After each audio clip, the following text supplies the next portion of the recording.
Think being a princess in ancient China was all silk dresses and royal luxury?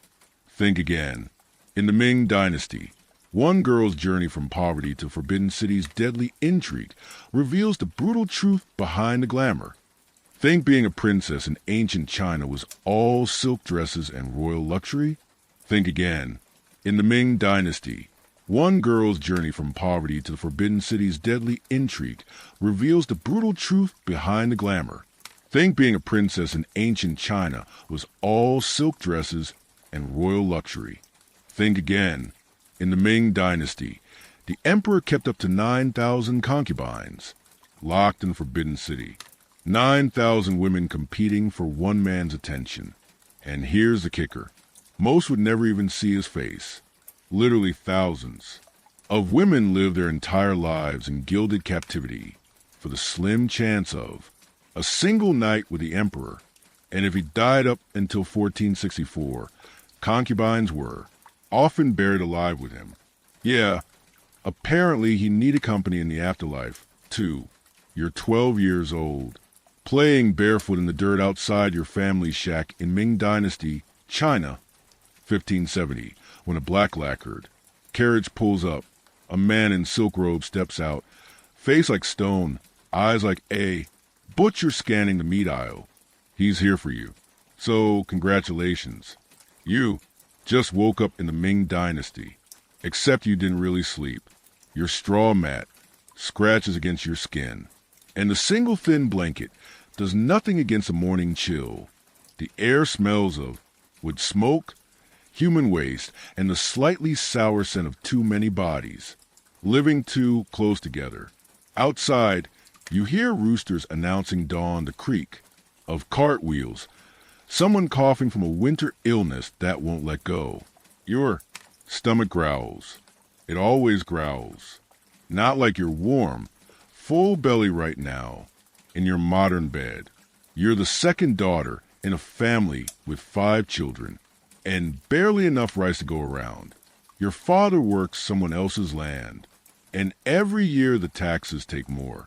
It's been a hard winter, the kind where old people and babies don't always make it to spring. Not that you need to worry about that anymore, because today men from the Imperial court are coming to your village, and rumor says they're selecting young girls for what? No one will tell you exactly, but your mother keeps looking at you with red-rimmed eyes, and last night you caught her, crying into her sleeve when she thought no one was watching. The emperor needs girls. Your father says stiffly at breakfast, not meeting her eyes. They say it's an honor to be chosen. Honor, right? The same honor that took your cousin 3 villages over last year. No one's heard from her since. The man who steps from the carriage doesn't ask questions. He inspects your teeth, your feet, your skin, like your livestock on sale day. Then he tosses your father a sack of silver, and just like that, you're gone, sold.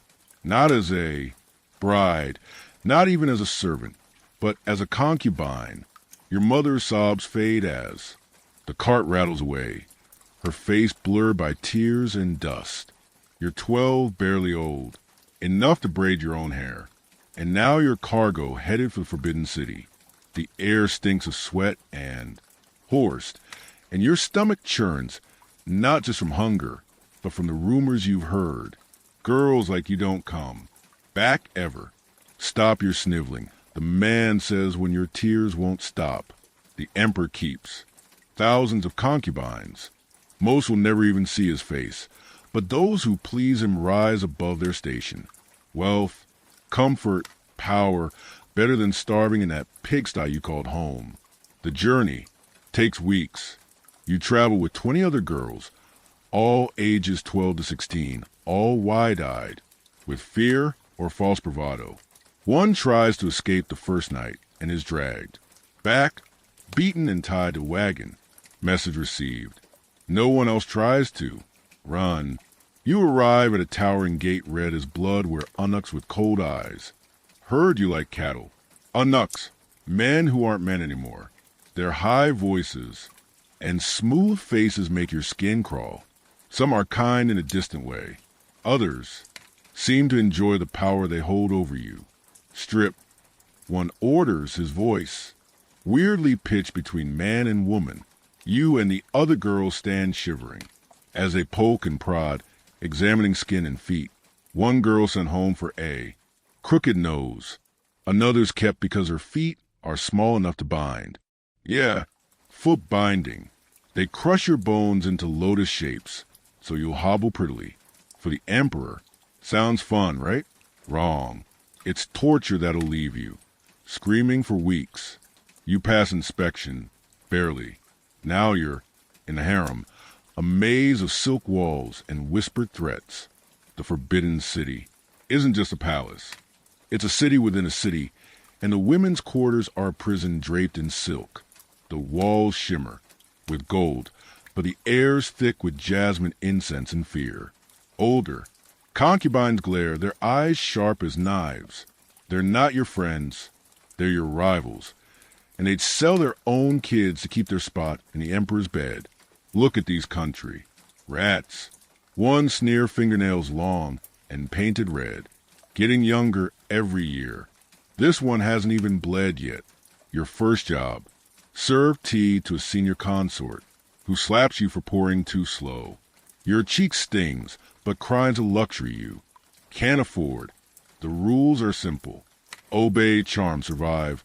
Slip up and you're out of a job. Nope, you're dead. Maybe starved, maybe tortured in the worst possible way. A girl next to you whispers about a concubine who spilled wine on a noble. She vanished. Rumors say she's buried under the palace floor. You're learning fast. This isn't a palace. It's a battlefield, and you're armed with nothing but your face. That night, you sleep on a mat with 4 other new girls in a small chamber far from the emperor's quarters. The ranking system here is brutally simple. The higher your rank, the closer your room to the emperor. You're at the bottom, which means you're practically sleeping in the stable, but it also means you're safe for now. You learn quickly that the palace runs on bribes and favors. The eunuchs control access to everything. Food, clothing, medicine, messages, and most importantly, access to the emperor. Want better food? Bribe a eunuch. Want to send a message home? Bribe a eunuch. Want to avoid the emperor's attention until you're older? Definitely bribe a eunuch. But what do you have to bribe with?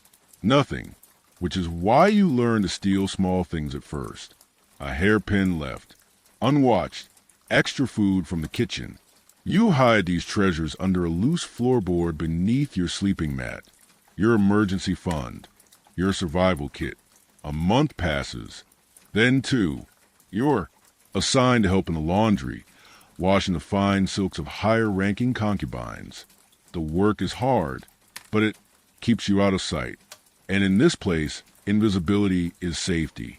Keep your head down. An older laundrywoman tells you she's not a concubine, but a servant, which means she'll never face the emperor's bed, but also never face his wrath. Stay small, stay quiet, learn everything. The walls have ears, and the wrong word to the wrong person will get your tongue cut out. You notice things like how Consort Lin always has bruises on her wrists, but wears the emperor's favorite jade bracelet. Or how Lady Sun, once favored, now works in the kitchen after failing to produce a son. Or how the empress walks with 6 attendants who taste everything before she does make, not because she's important, but because she has the most enemies. One day you're scrubbing tunics when a commotion erupts across the courtyard. The emperor is coming to harem. Not tonight, not later, but now. Unscheduled, unprepared for. Everyone panics. You watch from behind the drying. Sheeta's beautiful women transform into terrified girls, rushing to apply makeup, fix hair, change clothes. Even high-ranking concubines look scared, because the emperor's favor is as changeable as the wind, and his disfavor means death. He never visits the outer courts. A laundry girl whispers. Something's wrong. You're invisible in your drab work clothes, which is exactly how you want it. You're too young, Too new, too unimportant to be noticed. But as you turn to slip away, your foot catches on a bucket. It clatters loudly across the stone floor. Everyone freezes, including the emperor who has just entered the courtyard. He's younger than you expected, maybe 30, not handsome, not ugly, just ordinary, except for the dragon robes and the way everyone kowtows like he's a god. His eyes find you for a terrible moment. You're certain you're dead. Then he laughs. At least someone in this palace is actually working. He says, "Come here, girl. Your legs won't move." A eunuch shoves you forward. You fall to your knees, forehead pressed to the cold stone. Your heart so loud you're sure he can't hear it. "Look up," he commands. You raise your eyes, but keep your head bowed. Palace protocol drilled into you daily. "What's your name?" You tell him, voice barely a whisper. "Speak up," he says, not unkindly. "I don't bite usually." You repeat your name louder this time. "How old are you?" 12, Your Majesty." He frowns. "Too young. Who put you in the laundry?" "Those chemicals will ruin your skin." Before you can answer, he turns to his chief eunuch. "Move her to the gardens. Something gentle until she's older." And just like that, your fate changes. Not because you're beautiful or clever, but because you were caught doing honest work while others pined. That night, you're moved to slightly better quarters with only 3 other girls. Your new job is tending flowers in the Imperial gardens. The work is easier, the food better, and best of all, you're still invisible to most, but not to Lady Wu, a middle-ranking concubine who saw the emperor speak to you. 2 days later, you find your few possessions scattered, your secret floorboard stash discovered and emptied. Next time it will be your pretty little fingers that disappear. Her maid whispers as she passes. The emperor may have noticed you, but Lady Wu has been here 5 years.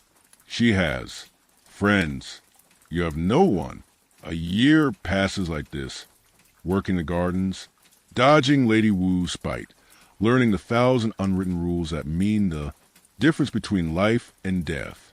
You grow taller, your body changes. The eunuchs notice, measuring you with their eyes, calculating your potential value. You notice things too, like how the emperor's mother controls who enters his bedchamber more than he does. How the empress has no children, but maintains her position through family connections. How concubines with sons suddenly have power, but also make deadly enemies. You make exactly one friend, a girl named May, who works in the kitchen. You trade small favors. She slips you extra food. You bring her flowers from the garden. It's dangerous to trust anyone here, but going it completely alone is even more dangerous. On your 13th birthday, not that anyone knows or cares, you're tending the winter plum blossoms when you overhear 2 eunuchs talking. The astrologer says it's time he'll need the virgins prepared. All of them?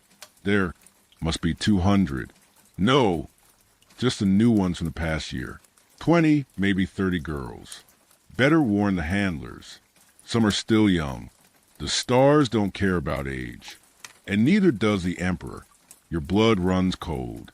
You've heard whispers about this once a year, based on star alignments and ancient protocols.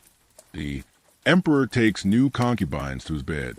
A ritual death flowering, a blessing for the empire, a nightmare for the girls. That night, you don't sleep. You lie, awake planning. You survive a year in this silken hell. But this is different. You're 13, terrified, and about to face the most powerful man in China in the most intimate way possible. And you have exactly 3 days to figure out how to survive it. Your hands shake as you tend the garden the next morning. Every snap of a twig, every rustle of silk makes you jump. They'll be coming for you soon. The eunuchs, the handlers, the women who will bathe you, dress you, prepare you for the emperor's bed. You heard May says, appearing subtly beside you with a basket of kitchen scraps for the compost. You nod, not trusting your voice. I've been here 3 years, she says quietly. I was called my first year. I was 14. What? What was it like? You whisper. She looks around carefully before answering. Quick, impersonal. He had 12 girls that night. We were just a ritual, a duty. He barely looked at my face. Were you scared? Terrified? But fear shows. Weakness. Never show weakness here. It attracts predators. What I do? May. Size. Be clean. Be quiet. Do exactly as you're told. And whatever you do, don't. Cry. He hates criers. That afternoon it happens. A senior, eunuch, and 2 attendants come to the garden. Your name is on their list. You're taken to a new section of the palace, one you've never seen before, closer to the emperor's quarters. A dozen other girls are already there, all looking as scared as you feel. The next 3 days are a blur of preparations. You're bathed in perfumed water, your skin scrubbed until it hurts. Your hair is washed, oiled, styled. You're taught how to walk, how to bow, how to speak to the emperor. Most importantly, you're taught how to please him. The older concubines who train you are matter of fact, clinical. This is a duty, a service to the empire. Your feelings don't matter. Your fear doesn't matter. All that matters is the emperor's pleasure. He likes to be praised. One tells you, not obviously, subtly, make him feel powerful. Don't speak unless spoken to, says another, and then keep it brief. If he asks if you're afraid, lie a third adds. Men hate fear unless they've deliberately caused it. On the 3rd day, you're dressed in red silk, your face painted white with lips, stained crimson. You barely recognize yourself in the polished bronze mirror. You look older, beautiful even, and absolutely terrified. You and the other girls wait in a chamber outside the emperor's bedroom. No one speaks. Some praise silently. Others stare blankly, already retreated somewhere deep inside themselves. One girl vomits in a corner and is quickly hustled away. She won't be coming back. A eunuch enters with a wooden tablet bearing names. The emperor will see 5 girls tonight. The rest will return tomorrow. Your name is called 3rd. The walk to his chamber feels like walking to your execution. Your bound feet, freshly rewrapped to look smaller, send shooting pain up your legs with each step, but you don't stumble. You can't afford to. Inside, the emperor resines on a massive bed platform. He looks bored, tired. He barely glances at you as you enter. You now pressing your forehead to the floor. Your heart is a war drum in your ears. Rise, he says. You stand, eyes downcast. You're the garden girl, he says, surprising you. I remember you. You risk a glance up. He's studying you now, more curious than predatory. Yes, your majesty. You're very young. I am 13. Your majesty, he sighed heavily. I have 30-year-old ministers who look younger than me. This ritual ages me a decade each year. You don't know what to say to that, so you remain silent. To your shock, he waves a hand dismissively. Go, tell them I completed the ritual. You're too young, and I'm too tired. You stare, uncomprehending. His eyes narrow. Are you deaf garden girl? I said go before I change my mind. You back away, bowing repeatedly, hardly daring to believe. Your luck. As you reach the door, his voice stops you. And garden girl, not a word about this to anyone. As far as anyone knows, I took your virginity tonight. Understand? The stars must be satisfied, and so must court gossip. You nod frantically. Good. When you're older, I'll remember your face. For now, go back to your flowers. Outside, the eunuch smirked knowingly as you exit too quickly. Word will spread by morning. that the garden girl pleased the emperor poorly. You'll be mocked perhaps, but you'll be safe for now. Back in your quarters, you curl into yourself on your sleeping mat. You survived, not through beauty or skill or cunning, but through sheer luck, the emperor's fatigue, his momentary kindness, or perhaps just his disinterest in children. But luck won't save you next time, and there will be a next time. In the darkness, you make a vow. You'll learn everything about this place, its protocols and poisons, its alliances and enemies. You'll turn invisibility into power, because in the Forbidden City, knowledge is the only weapon women are allowed to wield. Tomorrow you'll begin. You'll watch. You'll listen. You'll plan, because in this silken prison, surrounded by enemies on all sides, you discovered something important. You want to live.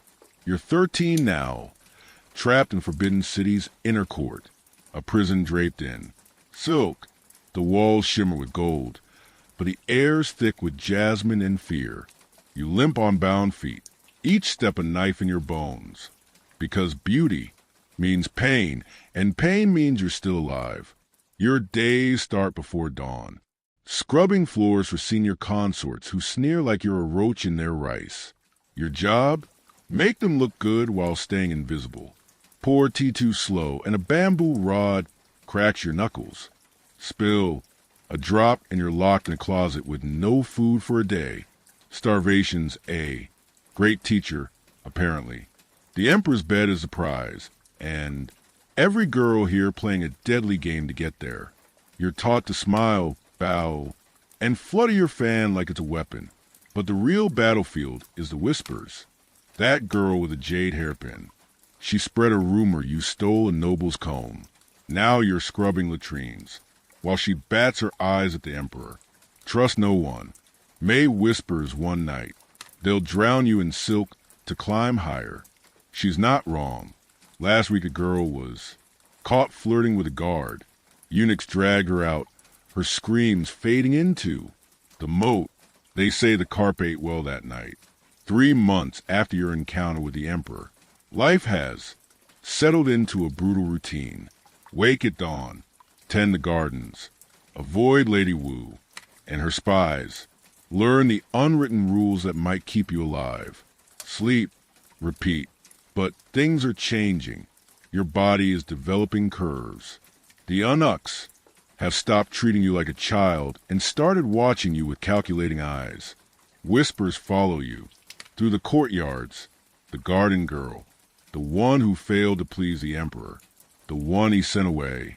Except that's not what happened. But no one can ever know the truth. You need allies. May tells you as you both scrub vegetables in the kitchen. She's broken protocol to speak with you, risking punishment. Not friends, allies. There's a difference. Who would ally with me? You ask bitterly. I'm nothing here. May shakes her head. Everyone is something. You just haven't figured out what you are yet. That night, you're summoned to the quarters of Lady Chun, a mid-ranking concubine who has been in the palace for 8 years. You've seen her from afar, a willowy woman with a fox-like face and calculating eyes. She has no children, which is unusual for a woman of her rank and age. But somehow she's maintained her position. You note how at the entrance to her chambers, heart racing, being summoned by a higher-ranking concubine rarely means anything good. Rise, she says, her voice surprisingly deep. Come closer. Let me look at you. You approach cautiously, keeping your eyes downcast as protocol demands. The garden girl, she muses, the one our glorious emperor rejected. You flinch, but say nothing. Or did he? Her words hang in the air like smoke. Your blood freezes. How could she know? You begin, but she cuts you off with a wave. Don't lie to me, child. I have eyes everywhere, including outside the emperor's bedchamber that night. I know you were in there for less than 5 minutes. Not even the most disappointed. Emperor finishes that quickly. You remain silent, trapped. Relax, she says, almost kindly. Your secret is safe with me for now. But secrets are currency. Here, and I've just given you valuable information. I know something about you. Now you owe me. What do you want? You. Whisper. Information, she says simply. You work in the gardens. You're invisible. People talk around you. You hear things. I want to know what you hear. And just like that, you become a spy. Not by choice, not by design, but by the simple mechanics of survival. Lady Chen doesn't want your beauty or your body. She wants your ears, your eyes, your access to places she can't go. So you listen, you watch, you remember. You learn that the second consort has been stealing. Medicine meant for the emperor's mother. That the chief eunuch accepts bribes to rearrange the emperor's sleeping schedule. That 3 of the palace maids are actually spies for Minister Rights, who seeks to reduce the eunuchs. Power. Each bit of information you bring to Lady Chen earns you a small. Protection. Tea served by her maids when you're thirsty. A salve for your aching. Feet. Once when Lady Wu tries to have you reassigned to the laundry again. A whisper from Lady Chen keeps you in the garden. But you're playing a dangerous game. Lady Chen isn't the only one collecting secrets. Everyone here trades. In whispers. The question is, what happens when you run out of useful information to share? Your opportunity to prove your worth beyond gossip comes unexpectedly. One morning, as you're pruning winter plum blossoms, you overhear 2 eunuchs talking in hushed tones. The Minister of Defense is pushing his daughter as the next Imperial consort. One says, she arrives next week. The Empress won't like that. The other replies, she's been blocking new high-rank concubines for months. This one comes with 20 war horses and a promise of military support. Even the Empress can't block her. You bring this information to Lady Chen that night. Her eyes narrow as she processes the implications. A new high-ranking concubine changes everything. She murmurs, especially one with military backing. Is it bad, you ask? It's dangerous, she corrects. New pieces on the board mean the game changes, but danger can be opportunity if you're smart. She studies you for a long moment. How are your calligraphy skills?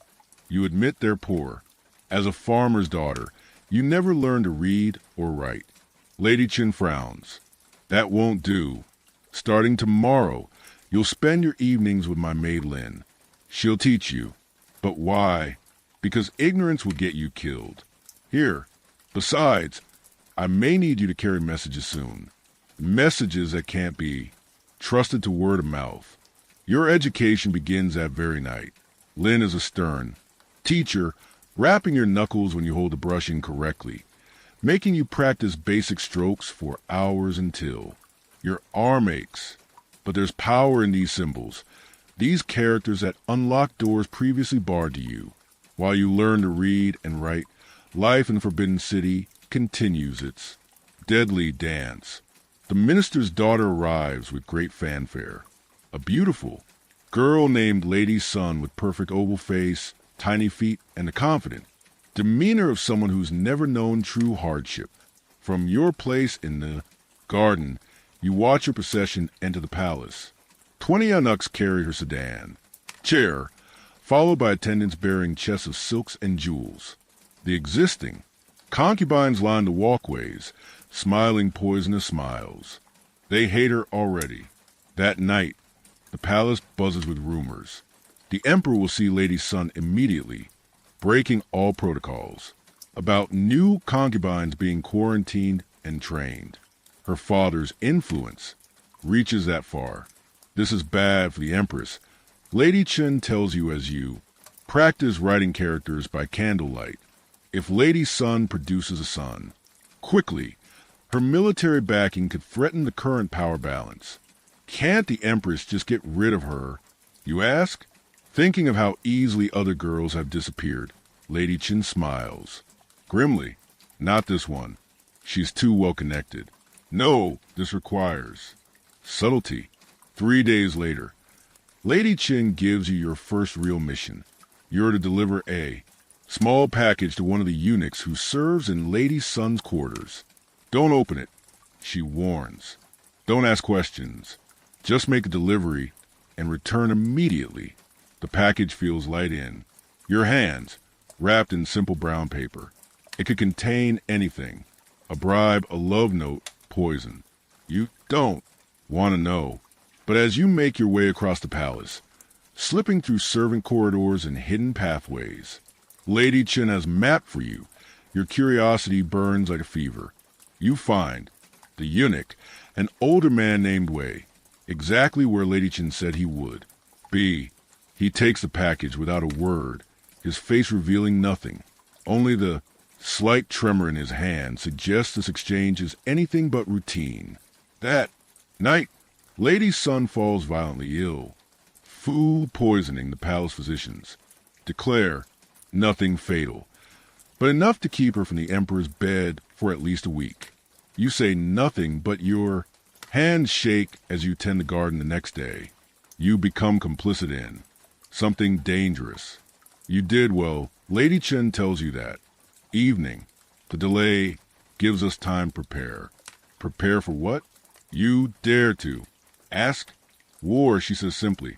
Lady Sun won't be content with just the emperor's favor. She'll want power. Real power. And that means removing obstacles. Like the empress. Like anyone who isn't useful to her. Lady Qin give you a pointed look. So, make yourself useful to everyone. Little garden girl. It's the only way to survive when the powerful start killing each other. Your education accelerates. By day, you tend the gardens gathering information and observing the shifting alliances of the court. By night, you learn to read, write, and navigate the labyrinthine politics of the inner palace. Lady Qin proves to be a complicated patron.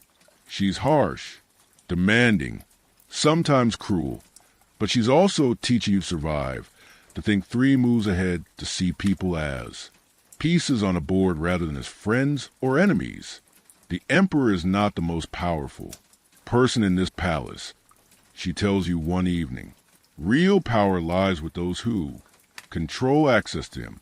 Remember that. 6 months after you first entered the Forbidden City, you scarcely recognize yourself. Your hands, once rough from farm work, have softened.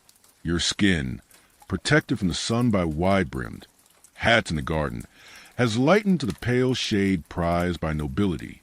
You can read simple texts, write basic messages, and navigate the physical and social mazes of the palace with growing confidence. But you're still nothing in the grand scheme, a pawn being moved by Lady Qin for her own purposes, and pawns are sacrificed without hesitation when the game requires it. Your moment of truth comes during the Mid-Autumn Festival. The palace is decorated with lanterns, and for once the concubines can mingle more freely in the courtyards to admire the full moon. It's one of the few nights when the strict hierarchies relax. Slightly, Lady Qin gives you a simple task. Deliver a message to a eunuch named Lu, who serves the emperor's mother. The message is written in your own hand, a test of your calligraphy as much as your loyalty. It contains information about Lady Sun's secret meetings with her father's military advisors, information that if true suggests treasonous intent. As you make your way across the moonlit courtyards, the folded paper feels like it's burning through your sleeve where you've hidden it. This isn't just palace gossip. This is dangerous enough to cost lives. You find Eunuch Lu easily enough, but as you're about to pass him the message, you spot Lady Sun watching from a nearby pavilion. Her eyes meet yours, and in that instant, you know she suspects something. You walk past Eunuch Lu without delivering the message. Later that night, Lady Sun's attendants search the quarters of all lower ranking concubines and servants. They claim to be looking for a stolen hairpin, but you know better. They're looking for evidence of espionage.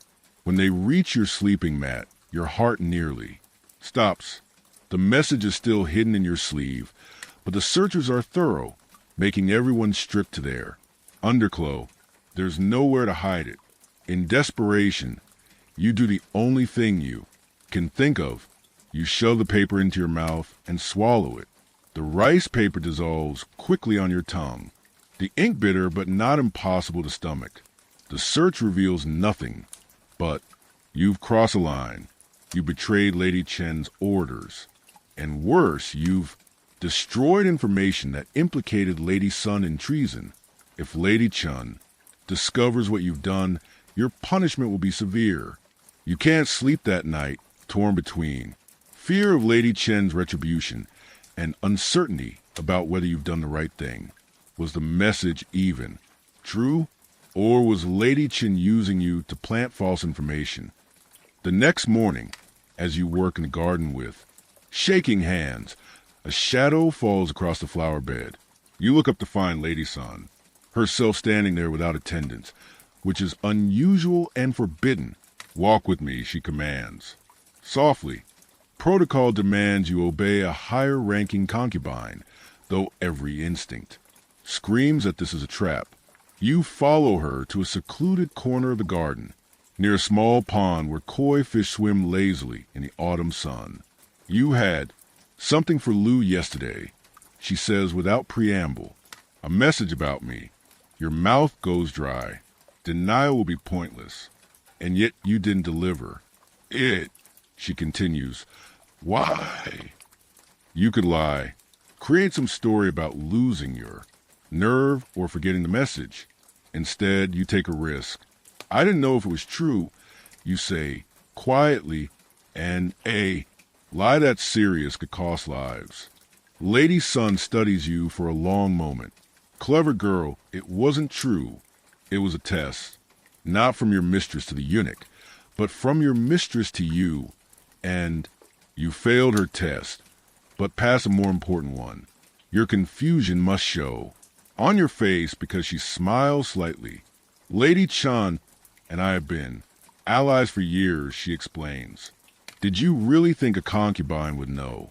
Children could maintain her position for 8 years without powerful friends? She was testing your loyalty. Would you deliver a dangerous message unquestioningly? And when you chose conscience over blind obedience, you proved yourself useful in ways she hadn't anticipated. Your head spins. Nothing is as it seems. No one is who they appear to be. So now, what happens? You ask. Now you serve 2 mistresses instead of 1. Lady Sun says, you'll continue reporting to Lady Chen, but you'll also report to me. Your position in the garden makes you valuable to us both. And if your interests conflict, her smile vanishes. Then you'll have to choose, won't you? But choose wisely, garden girl. The wrong choice will be your last. As she walks away, you realize the game has changed again. The stakes are higher, the players more powerful, and you're now caught between 2 dangerous women. But there's a strange comfort in this precarious position. As long as both Lady Chen and Lady Sun value you, neither can easily dispose of you without alerting the other. You've gained a measure of protection through the very danger that threatens you. That night when Lady Chen summons you, you kneel before her with your heart in your throat. Will she mention the undelivered message? Will she punish you for your failure? Instead, she smiles and places a small wooden box before you. You've proven yourself adaptable, she says. That's rare and valuable here. Inside, the box is a jade hairpin. Nothing elaborate or expensive, but finer than anything you've ever owned. A symbol of rising status, a reward. Lady Sun, approach you today, she states rather than asks. You nod, not bothering to. Wonder how she knows. Good. Remember where your first loyalty lies. Garden. Girl, I found you when you were nothing. I made you useful. Yes, my lady, you. Reply, eyes downcast appropriately. As you leave her chambers, the jade pin secure in your hair, you realize you've crossed another threshold. You're no longer just a frightened girl from A. farming village. You're becoming something else entirely. A player in the great game of the Forbidden City. Not a powerful piece like Lady Chun or Lady Sunday. Not yet, but no longer a pawn to be. Sacrifice without thought. You're learning to move on your own, to see the board from multiple angles, to survive. In this deadly, beautiful cage, you're 14 years old, and you've already lived a lifetime in palace intrigues. What will you become by 16? By 24, the first time since you arrived, you allow yourself to imagine a future beyond mere survival, and it frightens you how much you want it. You're 14 now, caught in a web of silken secrets. The garden soil under your fingernails marks you as different from the other concubines who spend hours painting their faces and gossiping behind perfumed sleeves. You still move with a slight limp, the foot-binding process never completed because you were deemed too old when you arrived, making you damaged goods in this world where female perfection is measured in 3 inches golden. Lotuses, but your imperfection has become your salvation. No one expects a half-lame garden girl to navigate palace politics. No one watches you too closely. And that's exactly how you survived this long. Your days follow a rhythm now. Dawn breaks with a palace gong, and you rise from your sleeping mat, muscles aching from yesterday's labor. The small room you share with 3 other low-ranking girls smells of sleep and cheap face powder. None of you talk much. In the mornings, friends are luxuries no one can afford here. First task, gather your gardening tools and check the weather. Rain means indoor work, polishing floors or mending garments. Clear skies mean the gardens. Pruning, weeding, harvesting medicinal herbs for the Imperial physicians. You prefer the outdoors. Less chance of crossing paths with dangerous people. Breakfast is simple. Rice porridge with pickled vegetables. You eat quickly. Head down. Food, like everything else in the Forbidden City, is distributed according to rank. As a garden girl with special duties for Lady Chun and secretly Lady Sun, you get slightly better portions than the lowest. Servants, but you're still hungry most days. After breakfast, you report to the head gardener, an old eunuch named Jang. He's been tending the Imperial gardens for 40 years and knows every plant, every season, every emperor's favorite flower. He's also going blind, which makes you invaluable to him. You're young. Eyes and steady hands do the delicate work he can no longer manage. The chrysanthemums need deadheading, he tells you, his milky eyes staring somewhere past your left shoulder. And check the west wall. I smell rotting wood. Might be termites. You bow and gather your supplies. Jang is one of the few people in the palace who treats you with basic decency. Not kindness exactly. Kindness gets you killed here, but a gruff respect. You protect him from his superiors, who would replace him if they knew how bad his eyesight had become. He protects you from the harsher tasks that might be assigned to a girl your age. The morning passes in quiet work. You deadhead the chrysanthemums, keeping the finest blooms to dry for tea. You check the west wall and find the termites Jang smelled somehow. You report it to construction units, who give you a copper coin for saving them from a bigger. Repair later. You hide the coin in a small pouch buried beneath a specific stone in the garden, your emergency fund, should you ever need to bribe your way out of trouble. Midday brings a heat and a short break. You sit in the shade of a lead pine tree, drinking water from a bamboo canteen. From this spot, you can see into the courtyards where higher-ranking concubines take their leisure. Today, they're watching a performance. Musicians playing the yahu and peeper, while dancers in bright costumes perform an ancient tale of love and loss. You notice Lady Sun among them, her hair adorned with the kingfisher feather, ornaments that have become fashionable since her arrival. She laughs at something, the sound carrying across the courtyard. Beside her sits another woman you recognize. Consort Lin, one of the emperor's favorites, who has already given him 2 daughters. The women appear friendly, but you know better than to trust appearances here. A shadow falls across you, interrupting your observations. Enjoying the show, Garden Rat? Lady Wu Snee, 2 of her maids flanking her like prison guards. You lower your eyes and start to rise, but her foot presses down on your calf, pinning you in place. The pain shoots up your leg, but you don't cry out. She'd enjoy that too much. I asked you a question. Forgive me, my lady. I was merely resting a moment. Her foot presses harder. Spying more likely. Who do you report to these days? Lady Chun, or has she tired of you?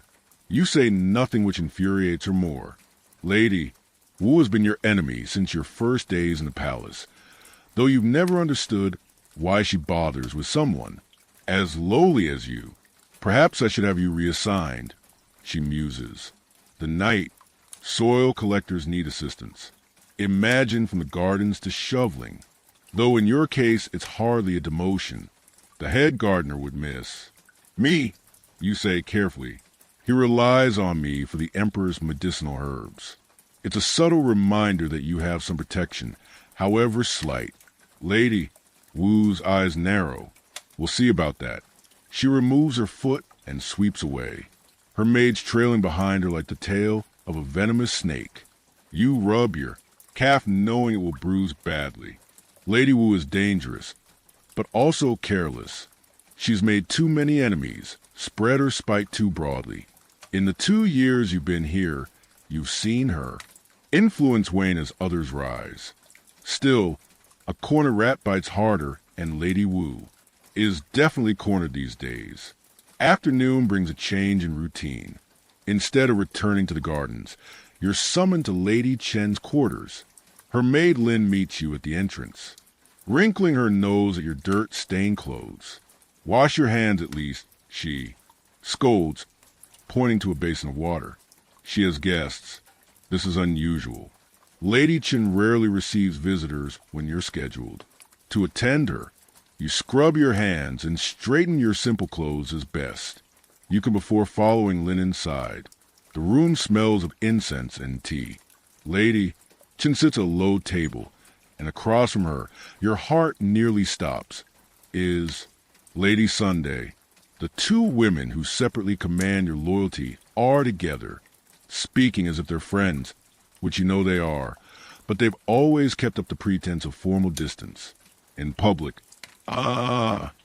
here she is, Lady Chen says, gesturing for you to approach my little garden spy. You now toe deeply, mind racing. What game is this? Are they testing you again? Rise, Lady says, and come sit. We need your help. You obey, kneeling at the table at a respectful distance from both. Women, a 3rd cup sits waiting, and Lady Chen gestures for you to pour your own. Tea, an extraordinary honor for someone of your rank. Lady Wu visited you today. Lady Chen states, of course she knows already. Nothing happens in this palace without someone watching, reporting, calculating advantage. Yes, my lady, she threatened you. Lady Sun adds, not for the first time. You nod cautiously. She's become a problem, Lady Chen says, sipping her tea for all of us. Lady Sun's elegant fingers trace the rim of her cup. She's spreading rumors that I meet with military officials, that I'm planning to influence the emperor against the empress, and she's implied to the chief eunuch that I've been stealing medicine meant for the emperor's mother. Lady Chen adds, both dangerous accusations, both false. You ask before you can stop yourself. The women exchange a glance, and Lady Sun's mouth curves into a slight smile. You've taught her to ask interesting questions, she says to Lady Chen. She came that way. Lady Chen replies, I merely refined the skill.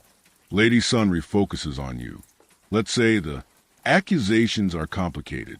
The truth is rarely as simple as palace rumors suggest, but Lady Wu's motivations are clear enough. She's losing position and trying to regain it by attacking those with more favor. Why tell me this? You ask? Because Lady Chun says we need someone who can move between worlds. Someone who can access places neither of us can go without drawing attention. Someone disposable? The question slips out before you can censor it. Instead of anger, your impertinence earns a bark of laughter from Lady Chun. If we wanted disposable girl, we'd use one of 50 serving maids. No, we need someone with specific skills. Someone who knows plants gray, understanding dawn slowly. You want me to poison Lady Wu? No, Lady Sun says sharply. Poison is crude, detectable, and punishable by death for all involved. We need something more subtle. Lady Chen sets down her teacup. Lady Wu suffers from vanity above all else. Her beauty is her only real currency, and she knows it's fading. She's been using whitening creams, desperate to maintain her complexion. She has her own garden of herbs she thinks will preserve her youth. Lady Sun adds a private plot behind her quarters. That only she tends. Now you see the plan. You want me to add something to her garden? Something that will affect her appearance without seeming like obvious poison. Lady Chun smiles, and it reminds you of a fox eyeing a rabbit. Clever girl. There are plants that cause rashes, discoloration, subtle effects that appear to be natural, ailments rather than deliberate poisoning. The garden records show several such plants in the Imperial collection, Lady Sun says. But identifying them, harvesting them, properly applying them correctly, that requires expertise. Jang would know. You say cautiously. Jang cannot know about this. Lady Chen says firmly, his loyalty is to the gardens first. But you've been studying with him for 2 years. Surely, you've learned enough. You have is a terrifying thing. You know at least 3 plants in the Imperial gardens that could create the effects they want. Plants that would cause Lady Wu's prize skin to break out in blotches and blemishes. Not life-threatening, but devastating to her status and self-image. If I'm caught, you begin. You won't be. Lady Sun assures you. We've arranged for Lady Wu's usual maids to be reassigned. For 1 night. Temporary food poisoning, nothing serious. During that time, you'll deliver replacement herbs to her garden. After that, nature takes its course. And if she suspects, she'll suspect everyone except the garden girl. Lady Chen says dismissively. Her pride wouldn't allow her to believe. Someone so low could harm her. You take a deep breath. This is dangerous. Not as dangerous as actual poison, but still risky enough to cost you your place here, maybe your life. Yet refusing. These 2 powerful women might be even more dangerous. I'll need 3 days, you say finally, to identify the right plants, harvest them properly, and prepare them. The women exchange satisfied glances. 3 days, Lady Sun agrees. No more. After you leave their quarters, you walk through the palace in a daze. You've just agreed to sabotage a concubine. A cruel one, yes, but still someone several ranks above you. The punishment for such an act would be severe, but the potential reward is significant too. Successfully carrying out this task would bind Lady Chun and Lady Sun to you more tightly. They would owe you protection, favor, perhaps even advancement. That night, you lie awake on your sleeping mat, listening to the quiet breathing of the other girls and the distant call of the night watchman, marking the hours. You've come so far from the frightened child who arrived here 2 years ago. You've learned to read and write.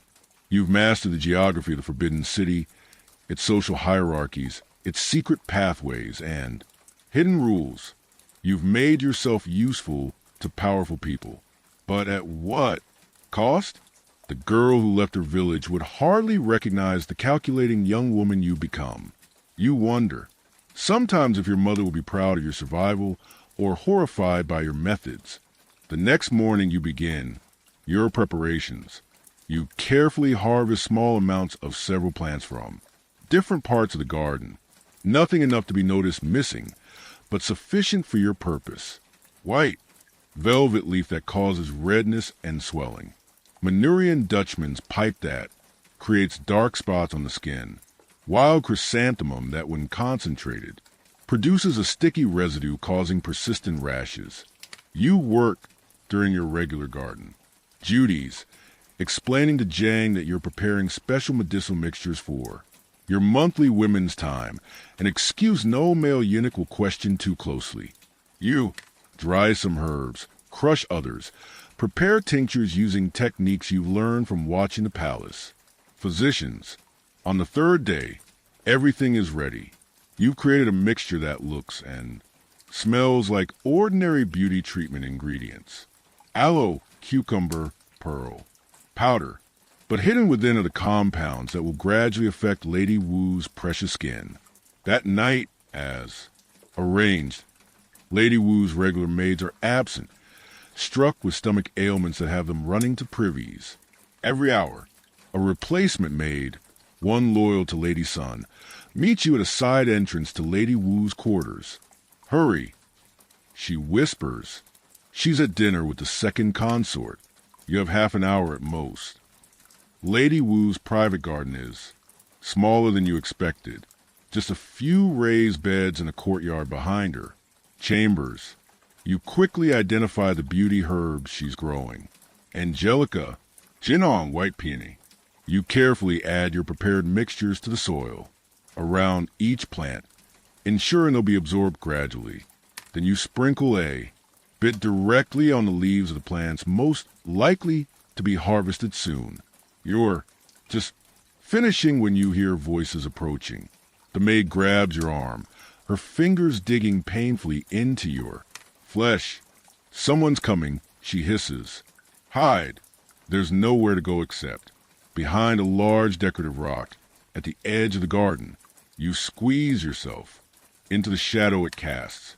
Making yourself as small as possible, the maid slips away through a side door, abandoning you without hesitation. Lady Wu enters her garden, accompanied by another concubine you recognize as one of her few remaining allies. They're laughing about something, their voices slightly slurred from wine. She looked ridiculous. Lady Wu is saying all those feathers like some kind of exotic bird. The Emperor prefers subtle beauty. Is that why he hasn't visited her chambers in a month? The other woman asks, causing both to dissolve into mean-spirited giggles. They're talking about Lady Sun. You realize, and if what they're saying is true, her position might be more precarious than you thought. The women settle on a stone bench barely 10 feet from your hiding place. If either looks in your direction, you'll be discovered instantly.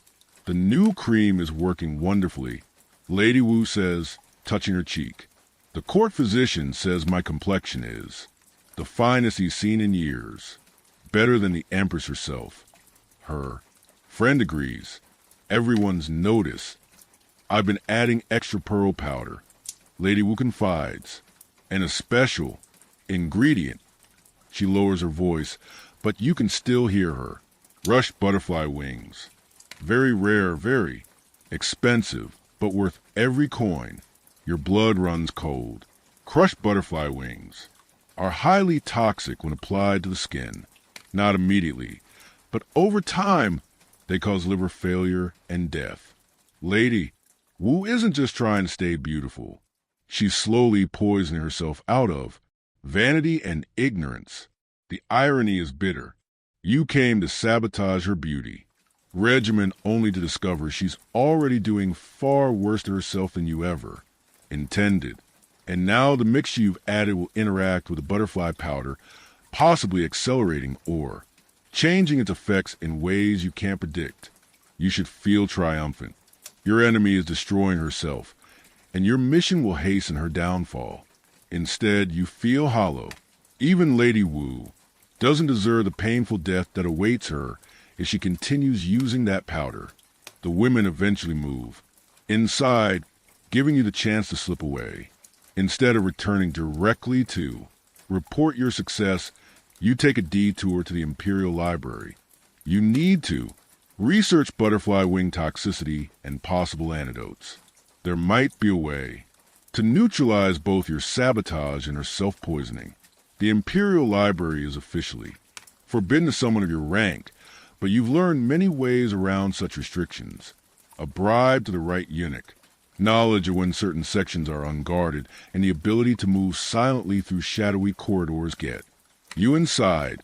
You find what you need in an ancient medical text, a remedy that won't save Lady Wu's beauty, but might save her life. A special tea that, if consumed, regularly can counteract the butterfly wing poison. You memorize the ingredients all commonly available in the palace kitchens. Now you face a choice that will define what kind of person you're becoming in this gilded cage. Do you report your successful mission to Lady Chen and Lady Sun, allowing Lady Wu to continue unknowingly poisoning herself? Or do you find a way to anonymously deliver the antidote information, potentially saving your enemy's life, but risking the displeasure of your protectors? As you slip out of the library, a palace maid passes by, arms full of fresh linens.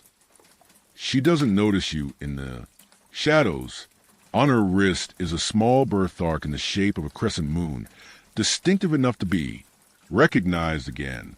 An idea forms, the perfect anonymous messenger. You return to Lady Chen's quarters and report your success, describing how you planted to sabotage herbs in Lady Wu's.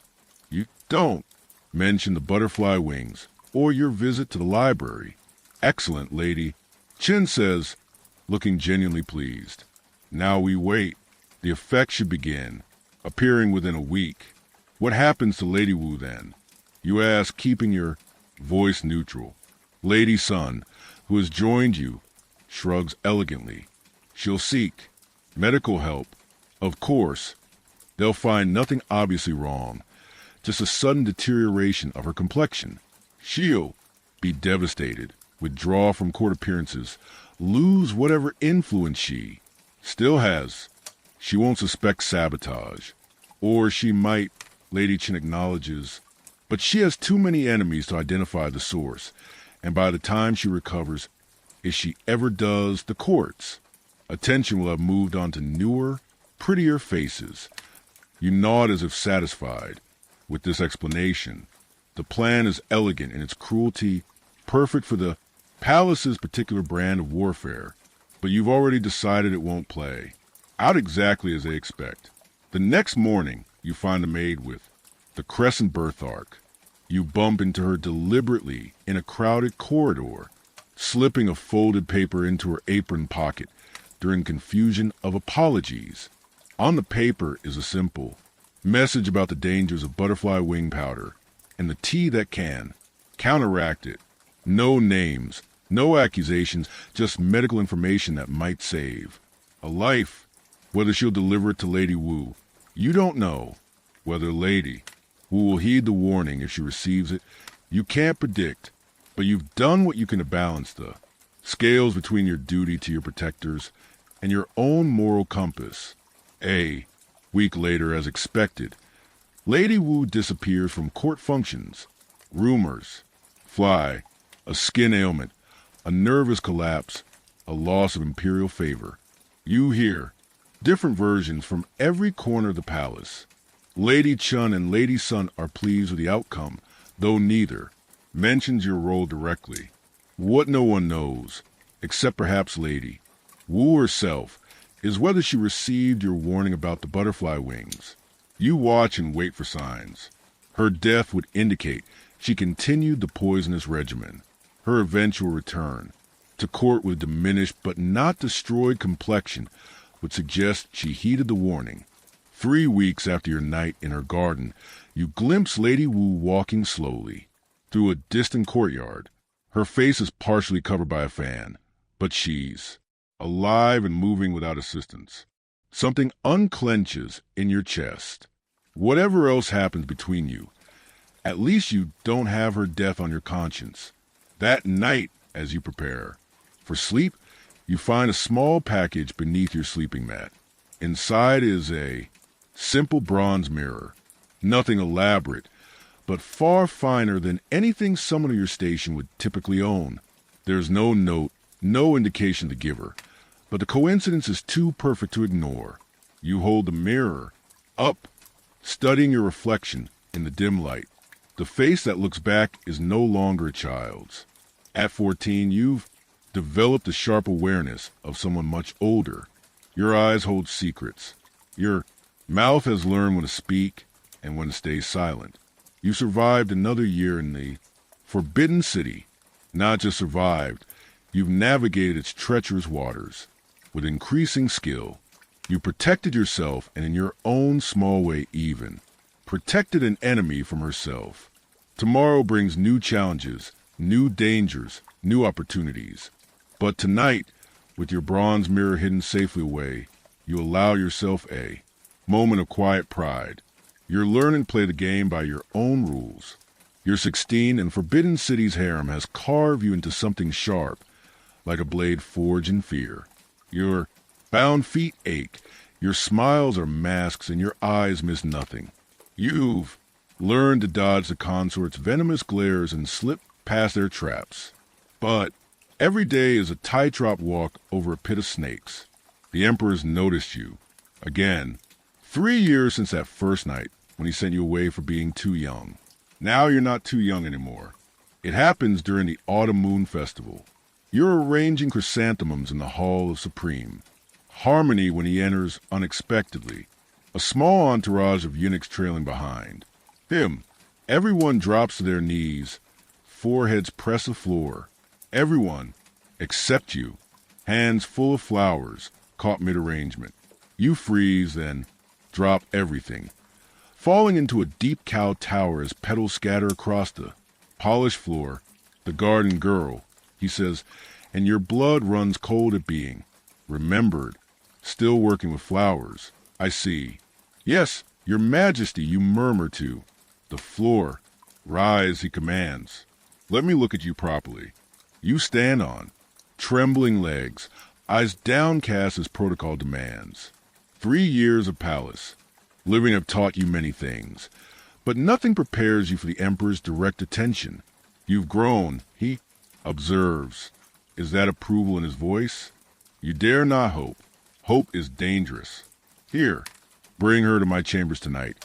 He tells his chief eunuch, not asking, not wondering if you're willing, just stating a fact, like commenting on the weather. The eunuchs nod, faces, impassive. They've arranged thousands of such commands. You're just another name on an endless list of women summoned to the dragon bed. That afternoon is a blur. You're excused from your garden, duties and whisked away to be prepared, bathed in perfumed water, skin scrubbed until it hurts, hair washed, oiled, styled in the latest court fashion, face painted white with rouge on cheeks and lips, dressed in layers of fine silk. You've only ever handled as laundry. Lady Chin visits during the preparations. She's risen higher in the past year, now a 5th-rank consort with her own small retinue of maids. Remember what I taught you, she says quietly. Be pleasing but not eager, responsive but not forward. And whatever happens, do not cry. What if I disappoint him? The question escapes before you can stop it. Her eyes soften, briefly, then harden again. Then you'll return to the gardens and continue as before. One night with the Emperor doesn't define your worth unless you get pregnant. The word hangs in the air. Between you, pregnancy, the ultimate goal and greatest danger for every concubine. A son means power, status, security.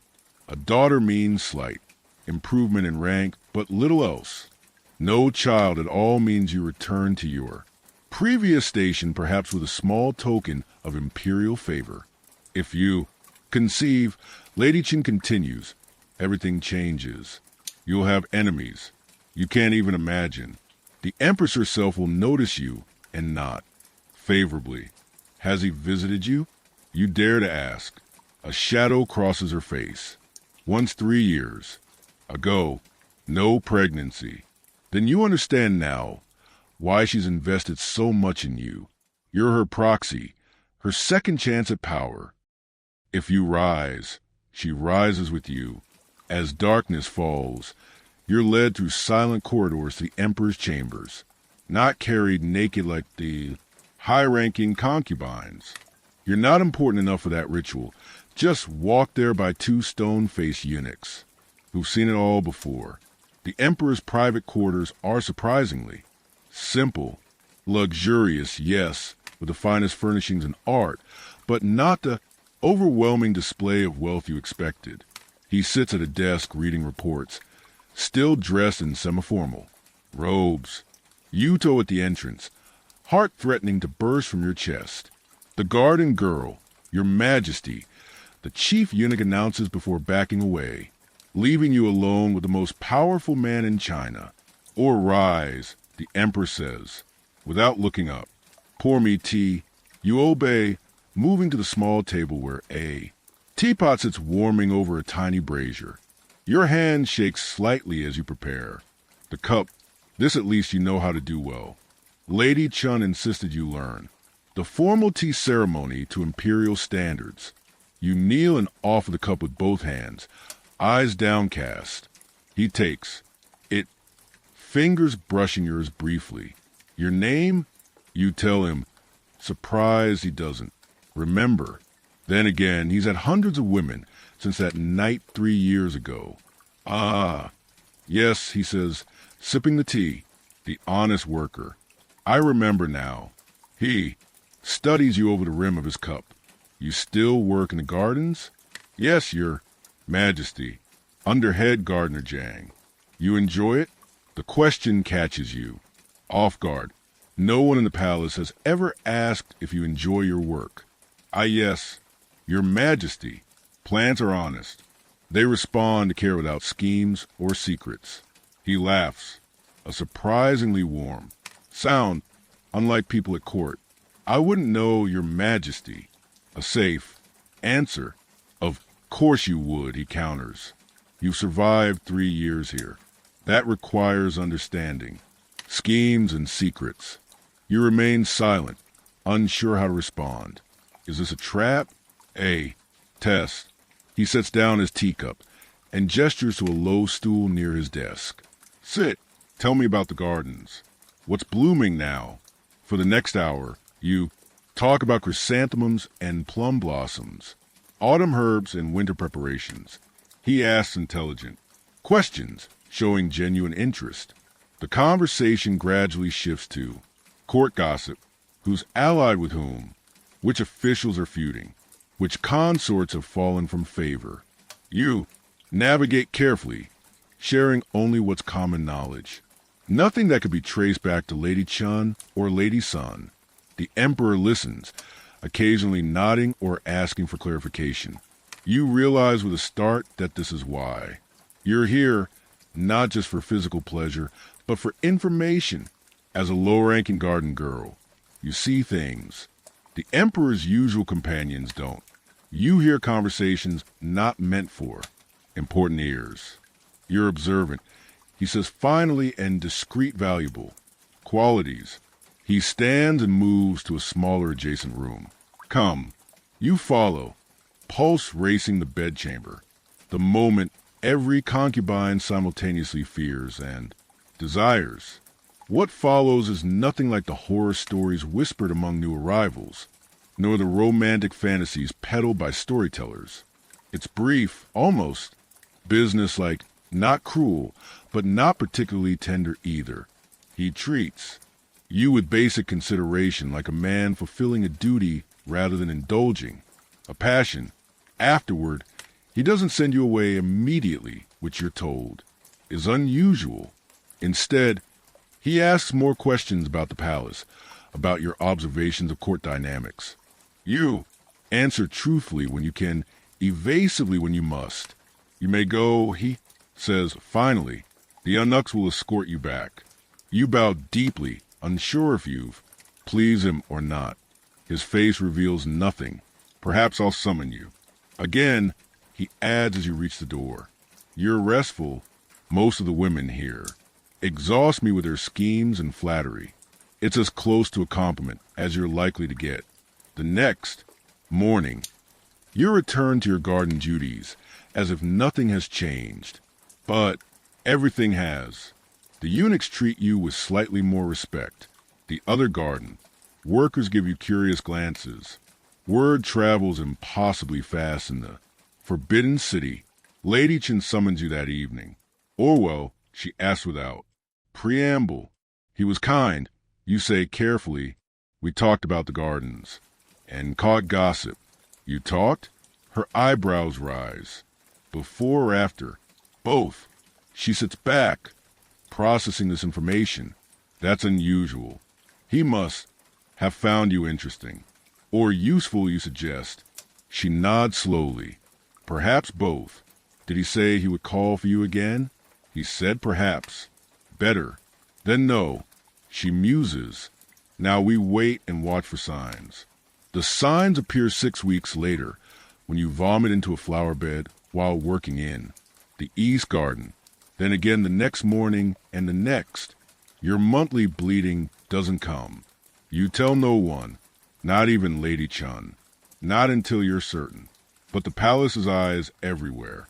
The Empress's chief maid notices you refusing spicy foods at dinner. A eunuch sees you retching behind. A pavilion. Whispers begin. Lady Sun finds you in the garden storage room, taking inventory of winter bulbs. You're pregnant, she says without preamble. You neither confirm nor deny it. Your silence is answer enough. The Empress will know by nightfall. She continues. You need protection. I have you and Lady Chun, you say. She laughs, short and sharp. We're fifth-rank consorts with no children against the Empress. We're nothing. Fear coils in. Your stomach, colder than the morning sickness. What do? First, you move to the pregnancy chambers. It's protocol. All pregnant concubines live there under the royal physician's care. Second, you pray for a boy. Third, she pauses. You watch your food and drink. Every moment of every day. Poison. The word barely escapes your lips. It wouldn't be the first time a low-ranking concubine's pregnancy ended mysteriously. Her eyes are hard with remembered pain, and you wonder suddenly if she speaks from experience. That afternoon, you're officially moved to the pregnancy chambers, a separate section of the palace where expectant Imperial concubines are housed. The rooms are larger, the furnishings finer than you're accustomed to. You're assigned 2 maids to attend you, and a eunuch to taste all your food and drink. The other women in the pregnancy chambers regard you with mixed reactions. Some are openly hostile. Long-time concubines who resent a garden girl receiving imperial favor. Others are cautiously friendly, seeing potential alliance with a woman carrying what might be the next imperial prince. One, a 4th-rank consort named Lady Jiao, who's 7 months pregnant with her. Second child, takes you under her wing. The first 3 months are the most dangerous. She tells you quietly as you sit in the communal courtyard, not just from natural causes, but from assistance. Poison, you say no, longer afraid to name the threat. She nods. The Empress has her own children.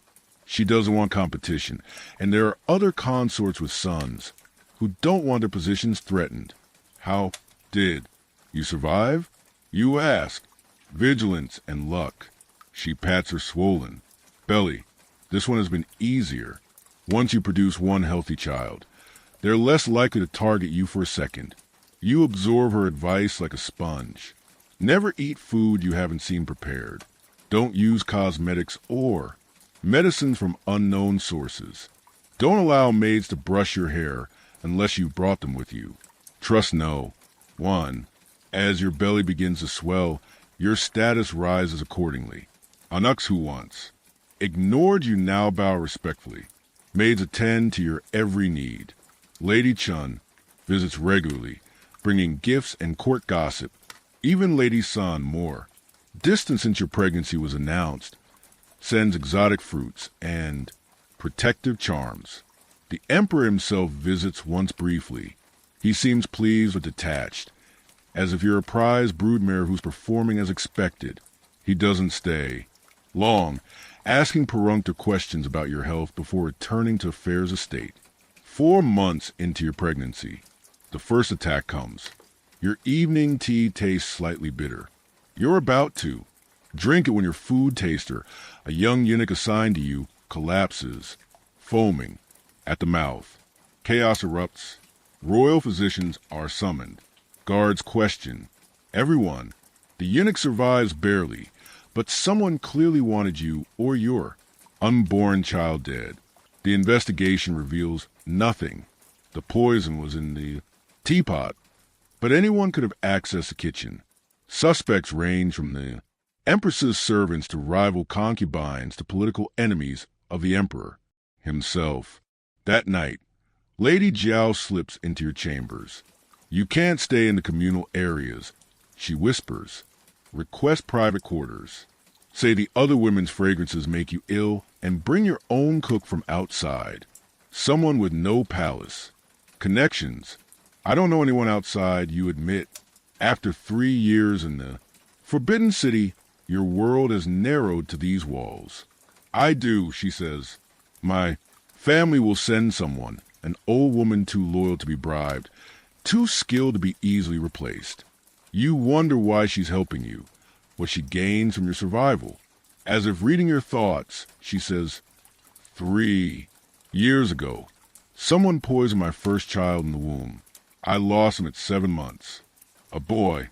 Her eyes are dry but filled with ancient pain. I don't care whose son sits on the throne after this emperor, but I care about women being used as pawns in men's power games. You're moved to private quarters the next day. A week later, an elderly woman arrives from Lady Jiao's family, stooped, nearly toothless, but with sharp eyes that miss nothing. She takes over your kitchen, preparing every morsel that passes your lips. The second attack comes in your 6th month. Not poison this time, but a physical assault, disguised as an accident. A loose roof tile falls while you're walking in the garden. It misses you by inches. The third attempt is more subtle. A court physician, one you've never seen before, arrives to examine you, claiming the chief physician sent him. Your new cook blocks the door, suspicious of this. Stranger. Guards are summoned, and the man flees. He's caught at the palace gates with a pouch of herbs known to induce miscarriage. Through it all, your belly grows. The child within kicks strongly, a fighter like its mother. You speak to it at night, promising protection, safety, the security you never had. You will be born, you whisper to your swollen abdomen. You will survive. We both will. In your 8th month, you're too big to walk comfortably. Your feet never properly bound, but still damaged from the initial process, ache constantly from the extra weight. You spend your days sitting in your private garden, watching plum blossoms open in the early spring air. Lady Chen visits more, frequently now, bringing reports of court intrigues and positioning herself as your chief ally. Lady Sun is more distant, though still nominally supportive.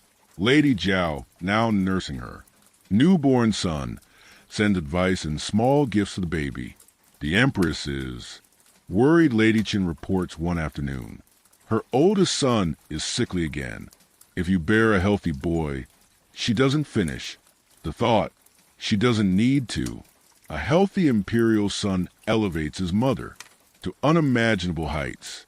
The Emperor already has 3 sons by different concubines, but only one by the Empress. And that boy has always been weak. I don't want power, you say truthfully. I just want my child to live. Lady Chun laughs. In this place, those are the same thing. Without power, neither of you will survive long. Labor begins on a warm spring night. Pain like nothing you've imagined rips through your body. The midwives are summoned. Old women with hands gentled by delivering generations of imperial children. Breathe, they instruct, moving around you with practiced efficiency. Outside your chamber, eunuchs wait to announce the birth. Guards stand at every entrance, checking all who enter. No one takes chances with Imperial. Birth. The labor lasts 2 days. 2 days of agony, of pushing and bleeding and praying to gods you're not sure exist. Your world narrows to pain and breath, and the urgent need to expel the life within you, and then suddenly release. A cry pierces the room strong, indignant, alive. A boy, the chief midwife, announces, and the room erupts in controlled excitement. They place him on. Your chest, red-faced, squalling, perfect. Your son, the emperor's son, an imperial prince.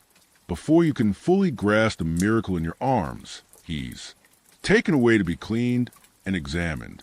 Protocol dictates that imperial children belong to the state more than to their mothers. The news spreads through the palace like wildfire. By nightfall, gifts arrive from officials and nobles seeking favor with the mother of a prince. The emperor himself visits.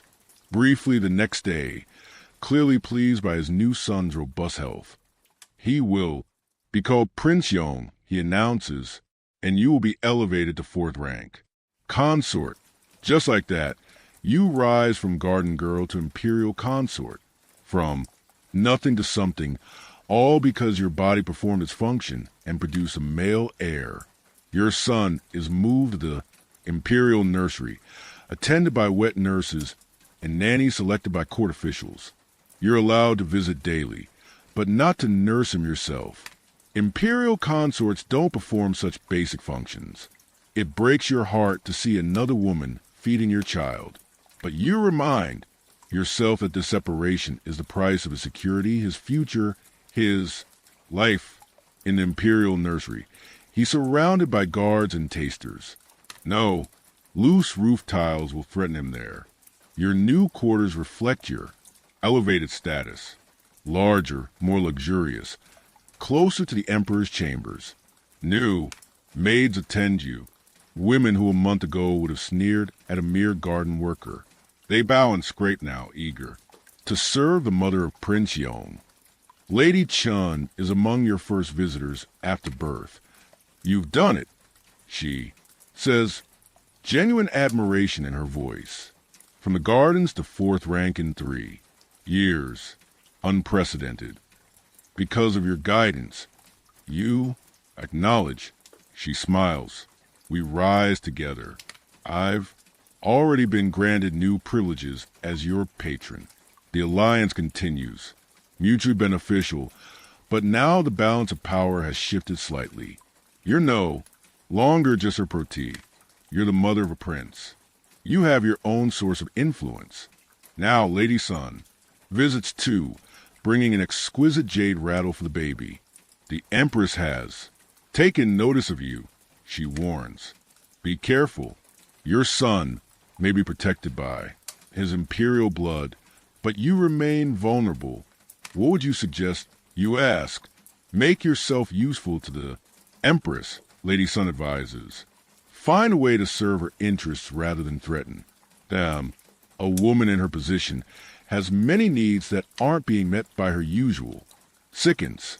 It's wise counsel. The Empress, for all her power, is still a woman navigating a man's world. Perhaps there's room for alliance rather than enmity. As you recover from childbirth, you begin planning your next moves in this deadly game. You're no longer fighting just for your own survival, but for your son's future. Every alliance, every decision, every whispered secret now carries greater weight. You're a mother in the Forbidden City, the most dangerous and powerful position a woman can hold. You're 18 now, mother to a prince and officially a 4th rank consort. Your son, Prince Yong, is 7 months old, growing stronger every day in the imperial nursery. Your rooms are luxurious, your clothes fine silk, your hair adorned with jade pins. Servants bow as you pass. Eunuchs defer to your Wishes. What a difference a child makes, especially a male one. Yet with status comes new dangers. The shadows have grown deeper, the knives sharper, the smiles more poisonous. The Empress has requested your presence, announces a senior eunuch one spring. Morning. He bows respectfully, but you don't miss the flicker of concern in his eyes. Your heart skips. In the 2 years since your arrival at the Forbidden City, you've never once been summoned by the Empress. You've glimpsed her at formal ceremonies, of course, a severe woman in her 40s with impeccable posture and cold assessing eyes, but direct interaction? Never. Or when you ask, try and keep your voice steady. Immediately you dress, carefully in your finest robes, elegant but not showy, jewelry that denotes your rank but doesn't challenge hers. Your hair arranged in the latest court style, but simpler than you might normally wear it. Every detail sends a message, and the message you want to convey is respectful difference, not competition.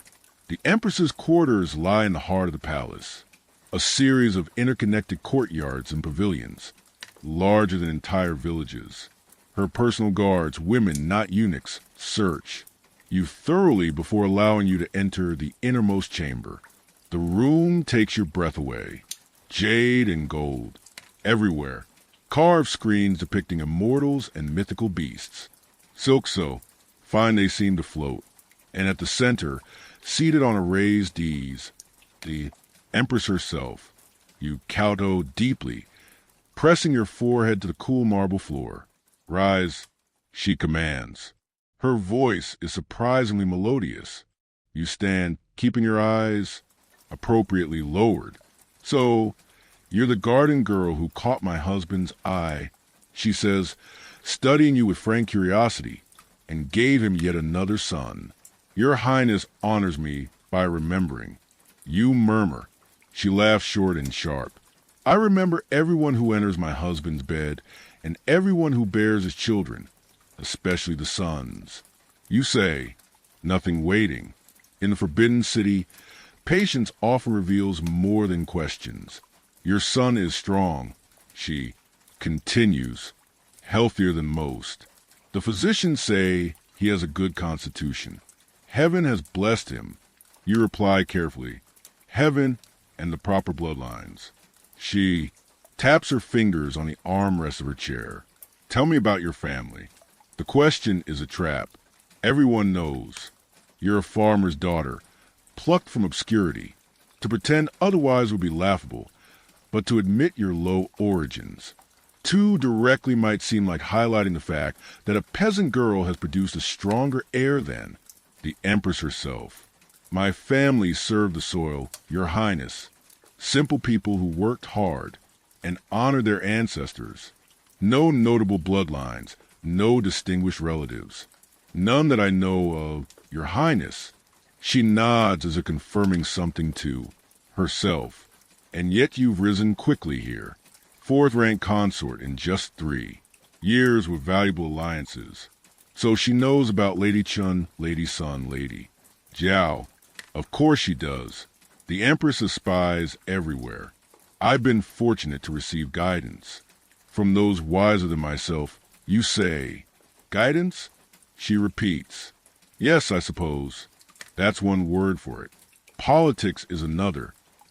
She rises suddenly, moving to a window that overlooks a private garden.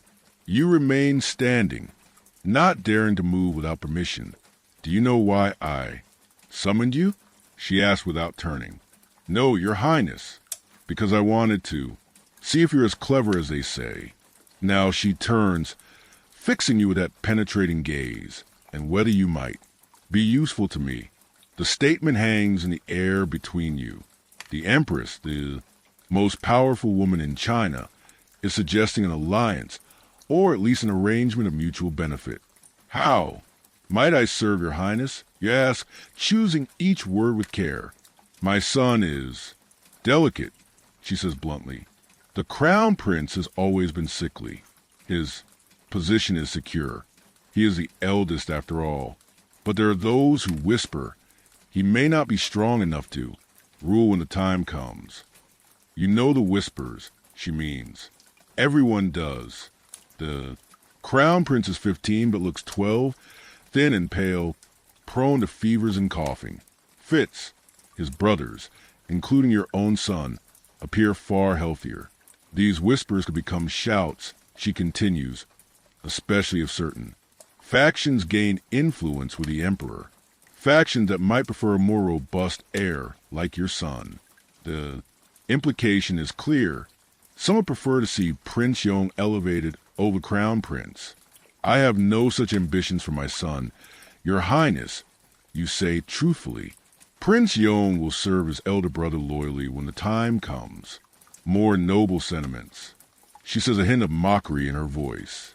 But whether you harbor such ambitions doesn't matter. Others will harbor them for you. Already, certain ministers are positioning themselves closer to you, sending gifts, paying compliments. Have you noticed? You have. In recent months, court officials who once looked through you now seek your attention. Gifts arrive daily, not just for the baby, but for you. Invitations to poetry readings and music performances. Subtle inquiries about your preferences, your opinions. I've noticed some increased attention. You admit, of course you have. You're not stupid. She returns to her seat. Here's what I propose. You will keep me informed of these approaches, who makes them, what they offer, what they seek in return. You will appear receptive but non-committal, and you will make it absolutely clear at every opportunity. That Prince Yong is being raised to support his elder brother, not replace him, and in return you dare to ask. She smiles, and for a moment you glimpse the beauty she must have been in her youth. In return, I ensure your son grows up, safe and privileged without the accidents that sometimes befall Imperial. Children who become inconvenient. The threat is veiled but unmistakable. Cooperate or your son might meet with misfortune. I understand, your Highness, you say, bowing your head. I think you do. She gestures, dismissing you. You'll report to me monthly through my personal maid, Lotus. No one else. Not even your allies, Lady Chun and Lady Sun, need know of our arrangement. You bow deeply and back away as protocol demands. Just as you reach the door, her voice stops you. One more thing. The Emperor has been asking about you. It seems he finds your company refreshing. When he summons you next, remember where your true loyalties lie. The comment chills you. The Empress is warning you not to use the Emperor's favor against her interests. Not if you want your son to. Remain safe. You return to your quarters in a day's mind racing. You've just been drawn into the highest level of palace politics. The Empress herself sees you as both useful and potentially dangerous. Lady Chen notices your distraction when she visits that afternoon for your regular game of Go. What troubles you? She asks, studying the board. You've made 3 careless moves already. You consider telling her about the Empress's summons, but something holds you back. The Empress explicitly told you not to share your arrangement with Lady Chun. Is it a test? Would the Empress's spies report back if you betrayed her confidence? Just tired, you lie. The baby was fussy. Last night, Lady Chen accepts this explanation, but her sharp eyes suggest she knows you're hiding something. Later, you visit the Imperial nursery. Prince Yong recognizes you now, reaching his chubby arms toward you when you enter. The sight still makes your heart constrict with love and fear. In the Forbidden City, love is the most dangerous emotion of all. It gives others leverage. The wet nurse hands him over, and you hold him close, breathing in his sweet baby smell. Around you, nursemaids and guards maintain a respectful distance, but you know they watch and listen to everything.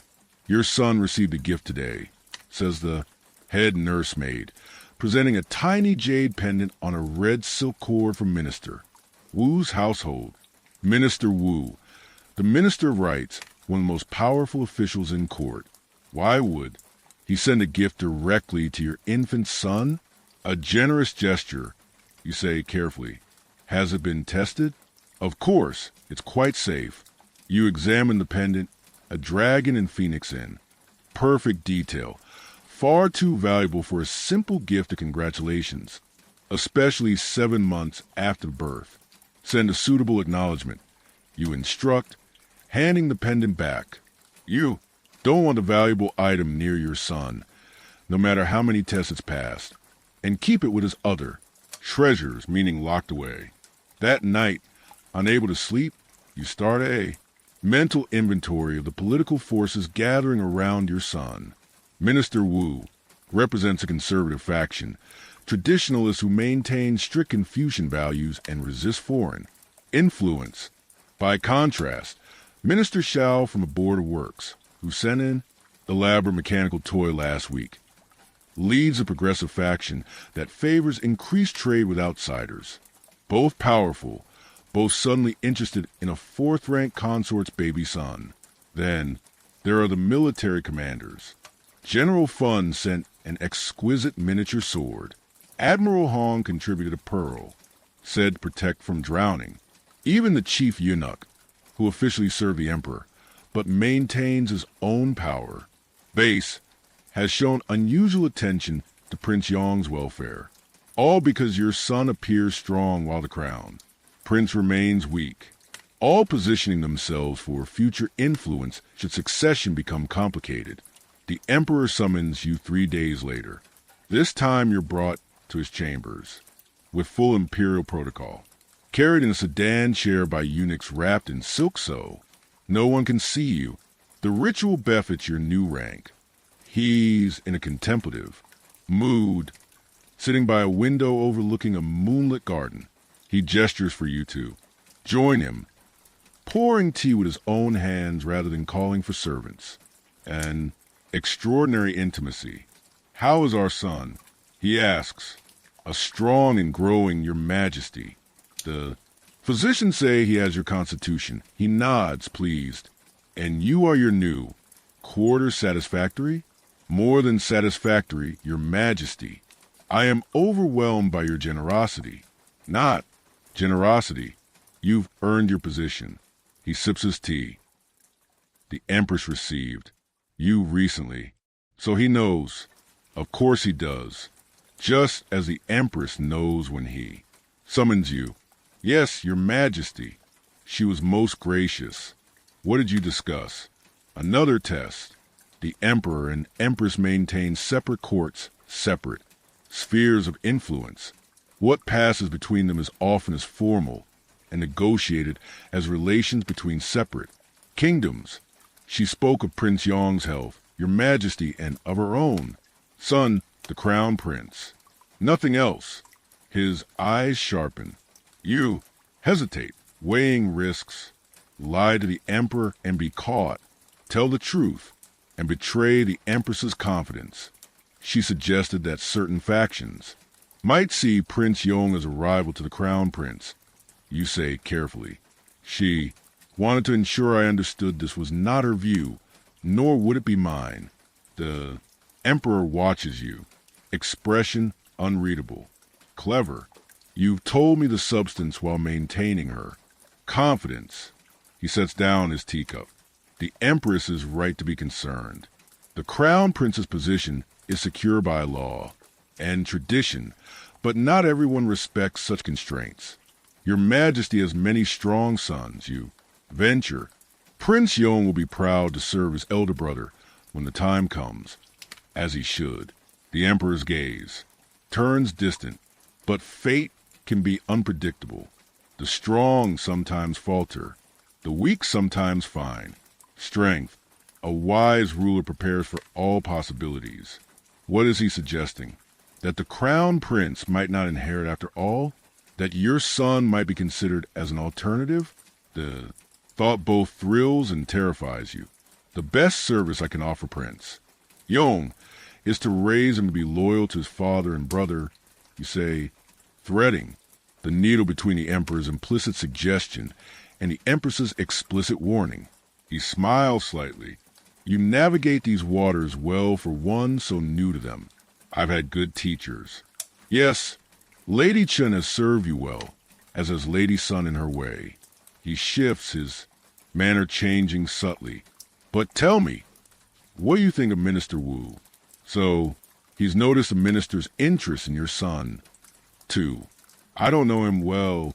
Your Majesty. He sent generous gifts to Prince Yong. Wu seeks advantage, wherever he can find it. He believes the old ways are best. Tradition, hierarchy, rigid adherence to ritual. His faction has been gaining influence. And you find this concerning your Majesty. The Emperor studies you for a long moment. I find it limiting. China must adapt to, survive. The barbarians press at our borders. New ideas challenge old. Certainties. We cannot meet these challenges by looking only backward. You realize he's sharing political philosophy with you, something he'd normally discuss with ministers, not concubines. Your value to him is changing, evolving beyond the physical, or even maternal. He sees you as someone he can talk to, someone with a mind, worth engaging. Progress and tradition need not be enemies. You suggest carefully. The strongest tree bends with the wind but keeps its roots deep in the soil. He looks pleased with the metaphor. Precisely. This is why I find your perspective valuable. You come from outside court circles, yet you understand their dynamics. You see with fresh eyes. The conversation continues, ranging from court politics to agricultural innovations to poetry. You tread carefully, offering thoughts without presumption, questions without challenging his authority. By the time he finally dismisses you, dawn is breaking over the palace roofs. As the eunuchs carry you back to your quarters, your mind spins with implications. The Emperor sees you as more than just Prince Yong's mother. The Empress views you as both a tool and a potential threat. Ministers and officials circle like hungry wolves, looking for advantage through your son. Your position has never been more secure or more precarious. Over the following months, you navigate these treacherous waters with increasing skill. You report to the Empress as a greed, sharing information about ministerial approaches without revealing your conversations with the Emperor. You receive gifts and overtures from officials without committing to any faction. You maintain your alliances with Lady Chun and Lady Sun, whose knowledge of court intrigue helps you anticipate dangers. Prince Yong thrives, growing from infant to toddler with remarkable vigor. At his first birthday celebration, an elaborate affair attended by the Emperor himself, he walks steadily across the ceremonial carpet to bow before his father, a feat that draws gasps of admiration from the assembled courtiers. The Crown Prince, forced to attend despite a lingering cough, watches with ill-disguised envy. Your son's obvious health and vitality make him increasingly valuable as a political piece and increasingly vulnerable to those who might see him as a threat. You double the guards around his nursery. You install your own food tasters alongside the Imperial ones. You trust no medicine, no toy, no visitor without thorough inspection. The Empress surprisingly becomes something of an ally in these protective measures. Whatever her feelings about your son's superior health compared to her own child, she recognizes that stability depends on all Imperial children remaining safe. Succession. Crises triggered by suspicious deaths benefit no one. The Crown Prince has requested to meet his younger brother. She informs you during one of your monthly reports. I think it would be beneficial for them to develop a relationship early. The suggestion alarms you. The Crown Prince is 16 now, intelligent but bitter about his persistent ill. What if he resents Prince Yong's robust constitution? What if he sees a future rival rather than a brother? As your highness wishes, you say, hiding your concern. Don't worry so. Obviously, she chides. My son understands his position better. He knows his brothers as allies and sees them only as threats from a distance. The meeting is arranged with elaborate protocol. Both princes, despite one being barely a year old, are dressed in formal robes indicating their rank and lineage. The crown prince sits on a small throne, while Prince Yong is carried in by his nursemaids. You watch from behind the screen, heart in your throat, as your son is placed before his elder brother.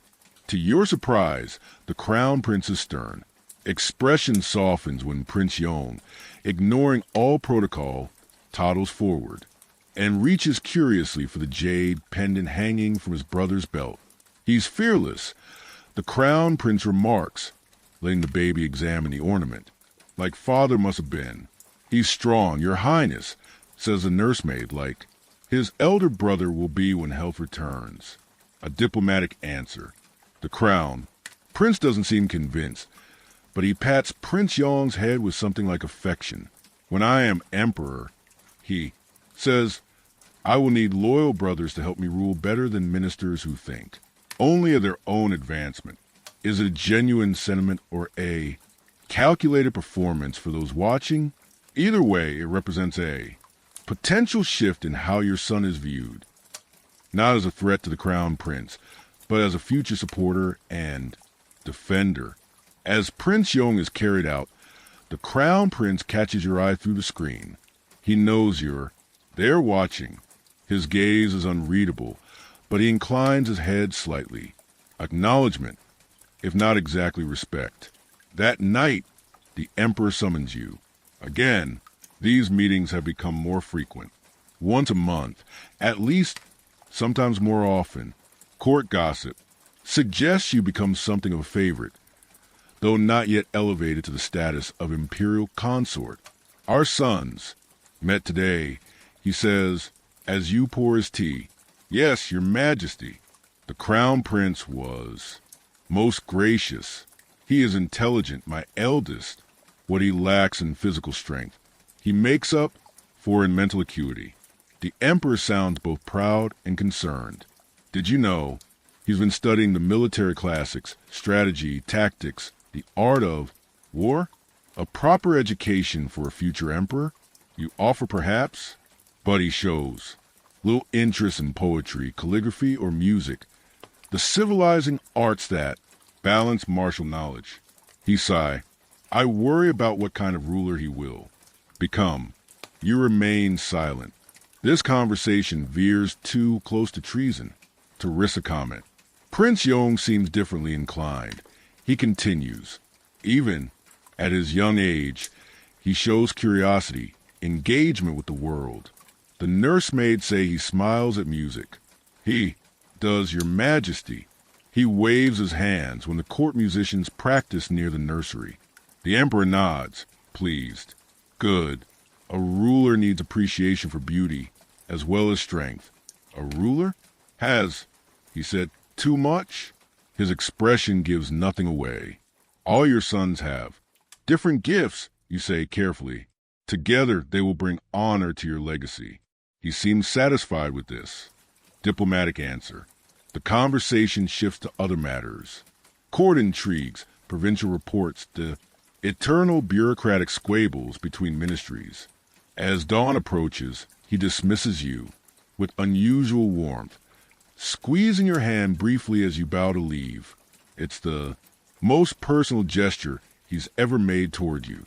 Back in your quarters, you find a message waiting, a folded paper slipped under your door. Inside, written in a careful hand, are 2 lines. The phoenix rises only when the dragon falls. Prepare your nest carefully, mother bird. Prepare your nest carefully, mother bird. No signature, no clue to the sender, but the meaning seems clear enough. Someone believes the crown prince's position is vulnerable. Someone thinks your son might replace him. Someone is encouraging you to prepare for this possibility. You burn the note. Immediately, such words are dangerous even possess. But the warning, or is it a promise, echoes in your mind as you prepare for sleep. Your position has never been stronger. 4th rank consort, mother of a healthy prince, confidant to the emperor, informant to the empress. ally to powerful court factions. Yet the shadows grow longer, the knives sharper, the smiles more poisonous. You're 18 and forbidden. City has taught you its most important lesson. The higher you rise, the farther you have to fall. And in this place, no, one catches you when you fall. They just watch and wait, and take what you leave. Behind, you're 22, your son now a toddling target in a palace that chews. Up hope and spits out bones.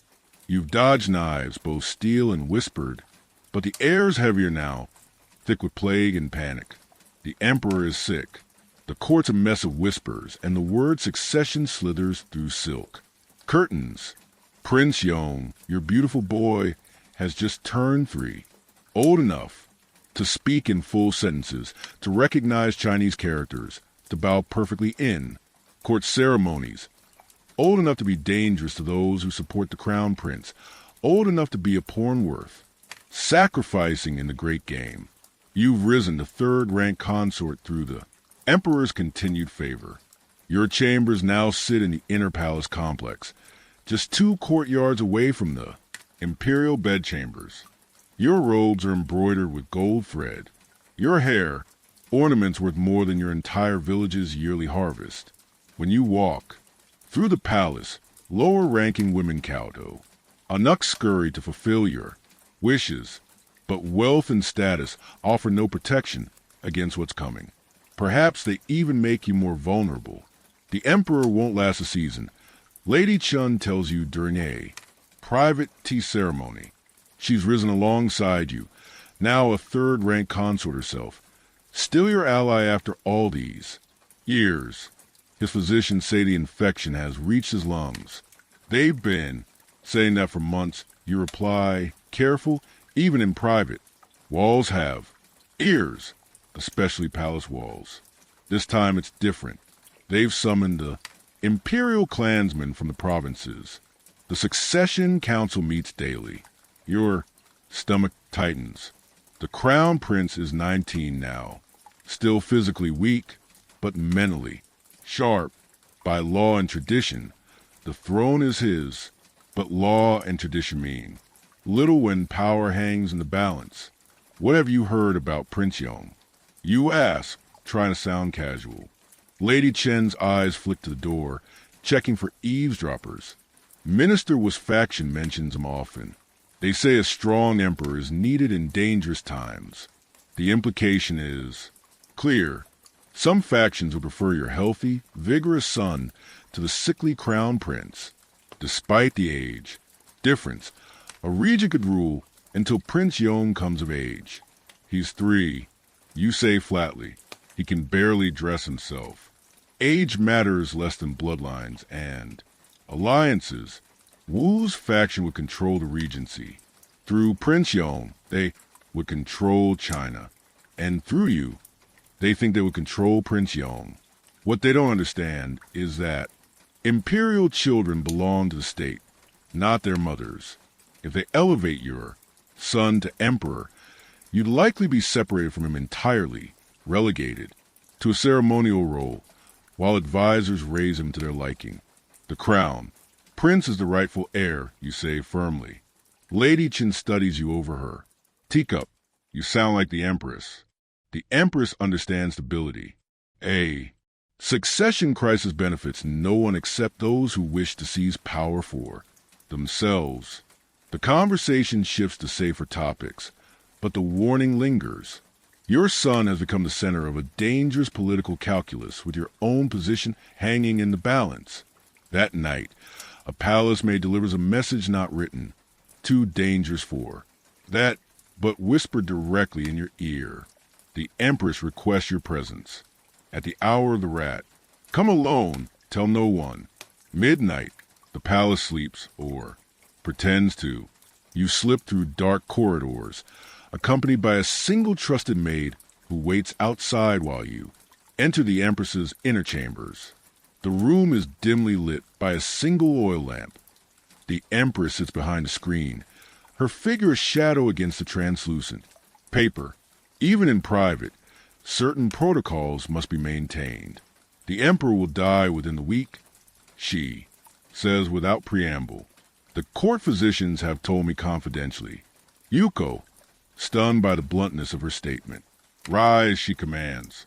We have little time for formalities. What do you know of Minister Wu's plans? Only rumors, Your Highness. They speak of the need for a strong emperor. They speak of your son. The Empress's voice is tight with controlled anger. They have approached General Fun and the provincial governors. They seek military support for a regency council. Prince Yong is 3 years old. You say, echoing your earlier conversation with Lady Chun, he cannot rule. Of course not. Wu would rule through him, and to secure their position, they would first need to remove the crown prince. A cold fear grips you. Remove can only mean one thing. My son is the rightful heir, the Empress continues. The ministers may not love him, but the common people respect tradition. Civil war benefits no one. What would you have? Me do, Your Highness? The Empress rises, moving around the screen to face you. Directly. An extraordinary breach of protocol that underscores the gravity of the situation. Publicly declare your support for the Crown Prince. Take Prince Yong to pay homage to his elder brother. Make it clear to all factions that you reject any plan to place your son on the throne. You bow your head. Of course, Your Highness. There's more. She hesitates.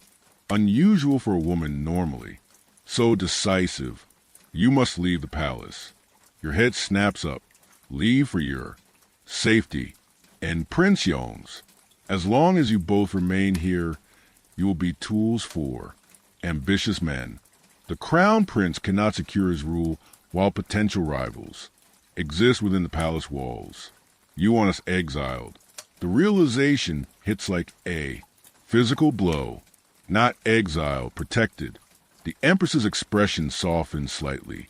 I have arranged a residence in Suzhou, beautiful gardens, a staff of servants, and appropriate income. You will live in comfort, and Prince Yong will receive the education befitting an Imperial Prince. When he is older, if he proves loyal, he may be recalled to serve his brother's court. And if I refuse, her eyes harden. Then I cannot guarantee your safety or your son's when my husband dies and the real struggles begin.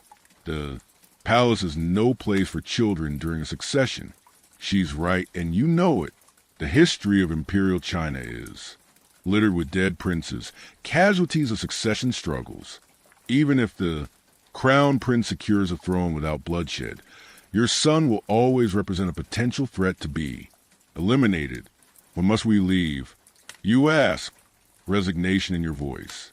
Tomorrow night. Tell no one, not even Lady Chun. Especially not Lady Chun. The warning surprises you. Lady Chun has been your ally for years. You think she would betray me? I think her survival depends on maintaining relationships with multiple factions. She cannot afford to be associated with someone who defies Minister Wu's plans. You return to your chambers, mind racing. In less than a day, you must prepare to leave the only home you've known for the past 6 years. The palace that took you as a child will spit you out as a woman, neither fully welcome nor fully rejected. The next day passes in a blur of controlled panic. You can pack almost nothing without arousing suspicion. You visit Prince Yong in the nursery, heartbreaking at the thought of tearing him away from the only home he's ever known, but relieved to be spared the deadly politics of succession. We're going on a journey tomorrow. You tell him as he plays with cardwood animals. A special trip, just you and me. Will father come? He asks, his innocent question a dagger to your heart. No, my love. Father must stay here, but we'll be together. You don't. Tell him. You'll likely never see the Emperor again. At 3, he can't understand such permanent separations. You can barely grasp it yourself. As commanded, you take Prince Yong to pay respects to the Crown Prince that afternoon. It's a public ceremony witnessed by court officials, including Minister Wu, whose face darkens when you guide your son to bow deeply before his. Elder brother, Prince Yong offers prayers for his brother's health and prosperity. You announce clearly and pledges his eternal loyalty to the future emperor.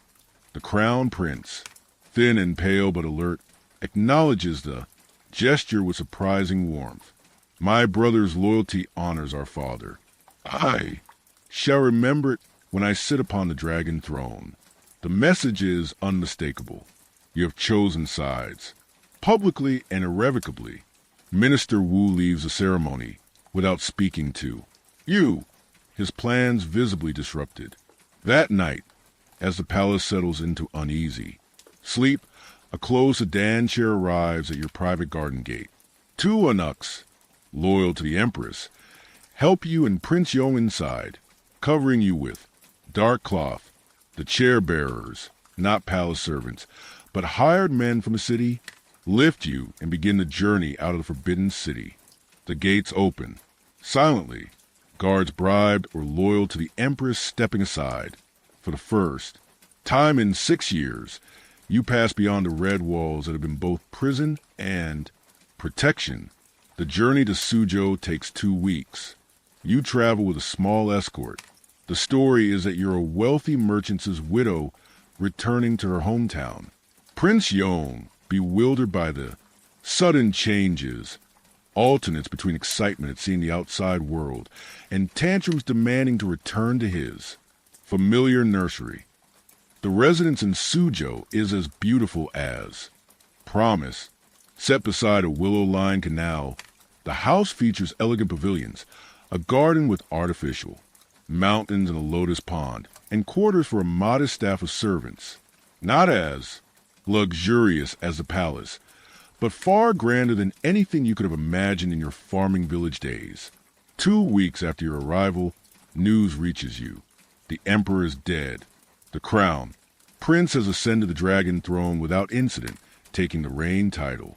Everlasting peace. Minister who has been dismissed from court, sent to a distant province.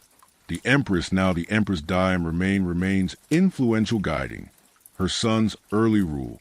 You escape the deadliest moment of transition. But what comes next?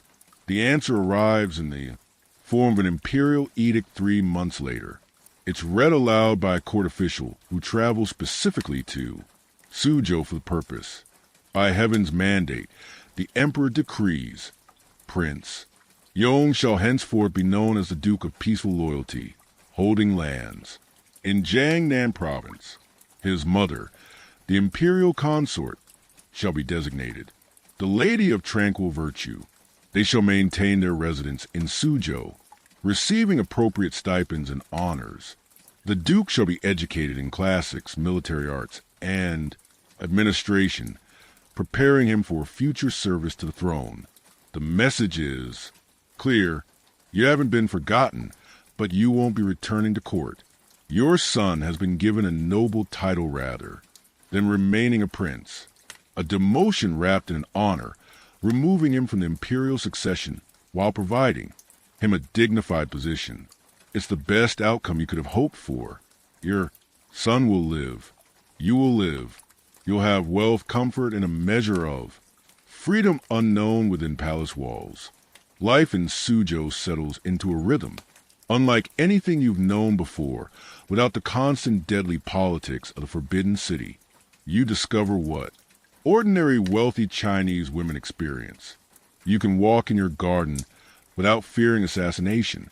You can eat without food tasters. You can speak without measuring every word. Prince Yong, now the young Duke, thrives in this environment. Tutors come to instruct him in calligraphy, classics, mathematics, and martial arts. He grows tall and strong, his father's son in physique, if not in future. Years pass.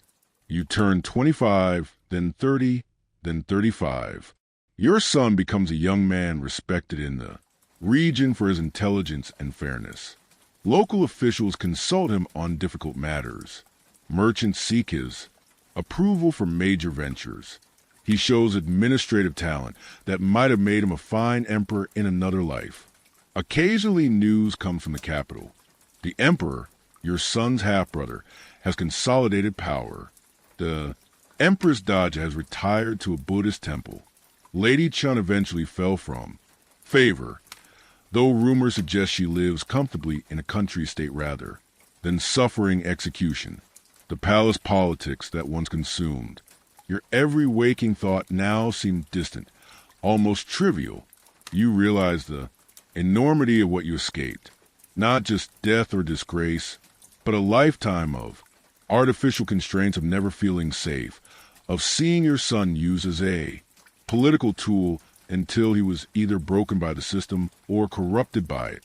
On your 40th birthday, a surprise visitor arrives, a palace eunuch, aged, now, but still recognizable as one who served the old empress.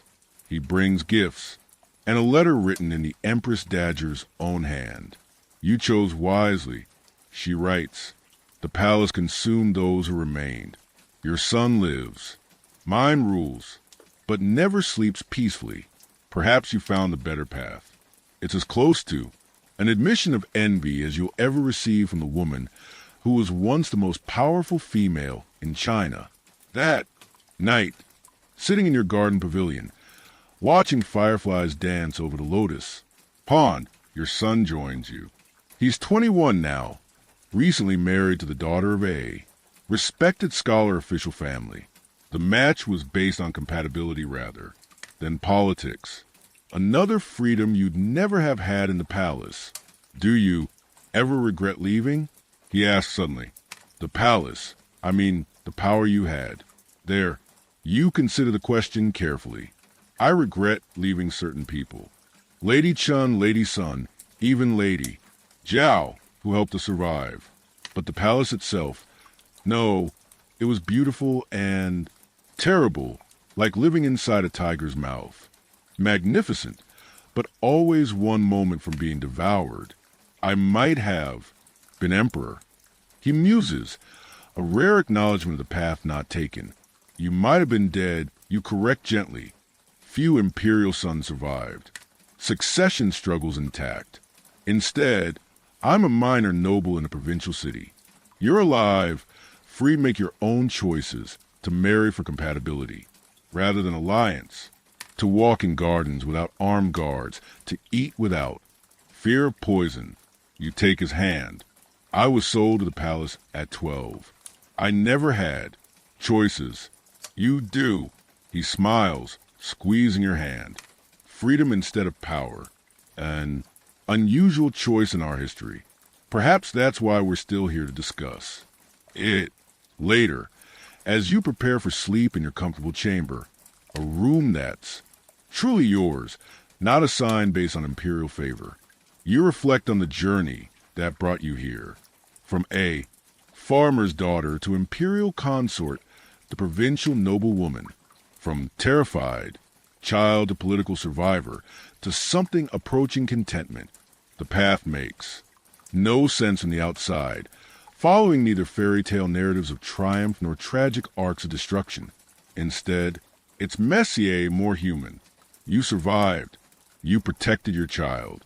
You found a way to live with dignity beyond the gilded cage that nearly consumed you. Perhaps that's the reality of a concubine's life, not the romantic fantasies of imperial favor, nor the simplistic tales of victimhood, but the complex navigation of impossibly constrained choices, the constant calculations of survival, the rare opportunities seized when possible, the wisdom to know when to advance and when to retreat. As you drift toward sleep, more comfortable in your provincial bed than you ever were on imperial silk, you think of all the women still trapped in the forbidden city's harem. Hundreds of concubines competing for favor that's always temporary, status that's always conditional, power that's never truly their own. You escaped not perfectly, not without cost, but enough to build something real from the ruins of those impossible constraints. In the quiet darkness of a Suzhou night, far from the palace, intrigues at once defined your existence, You realize you found something few Imperial consorts ever discover. Not just survival, but peace. And in the end, that might be the greatest victory of all. And with that, close your eyes and drift off to sleep.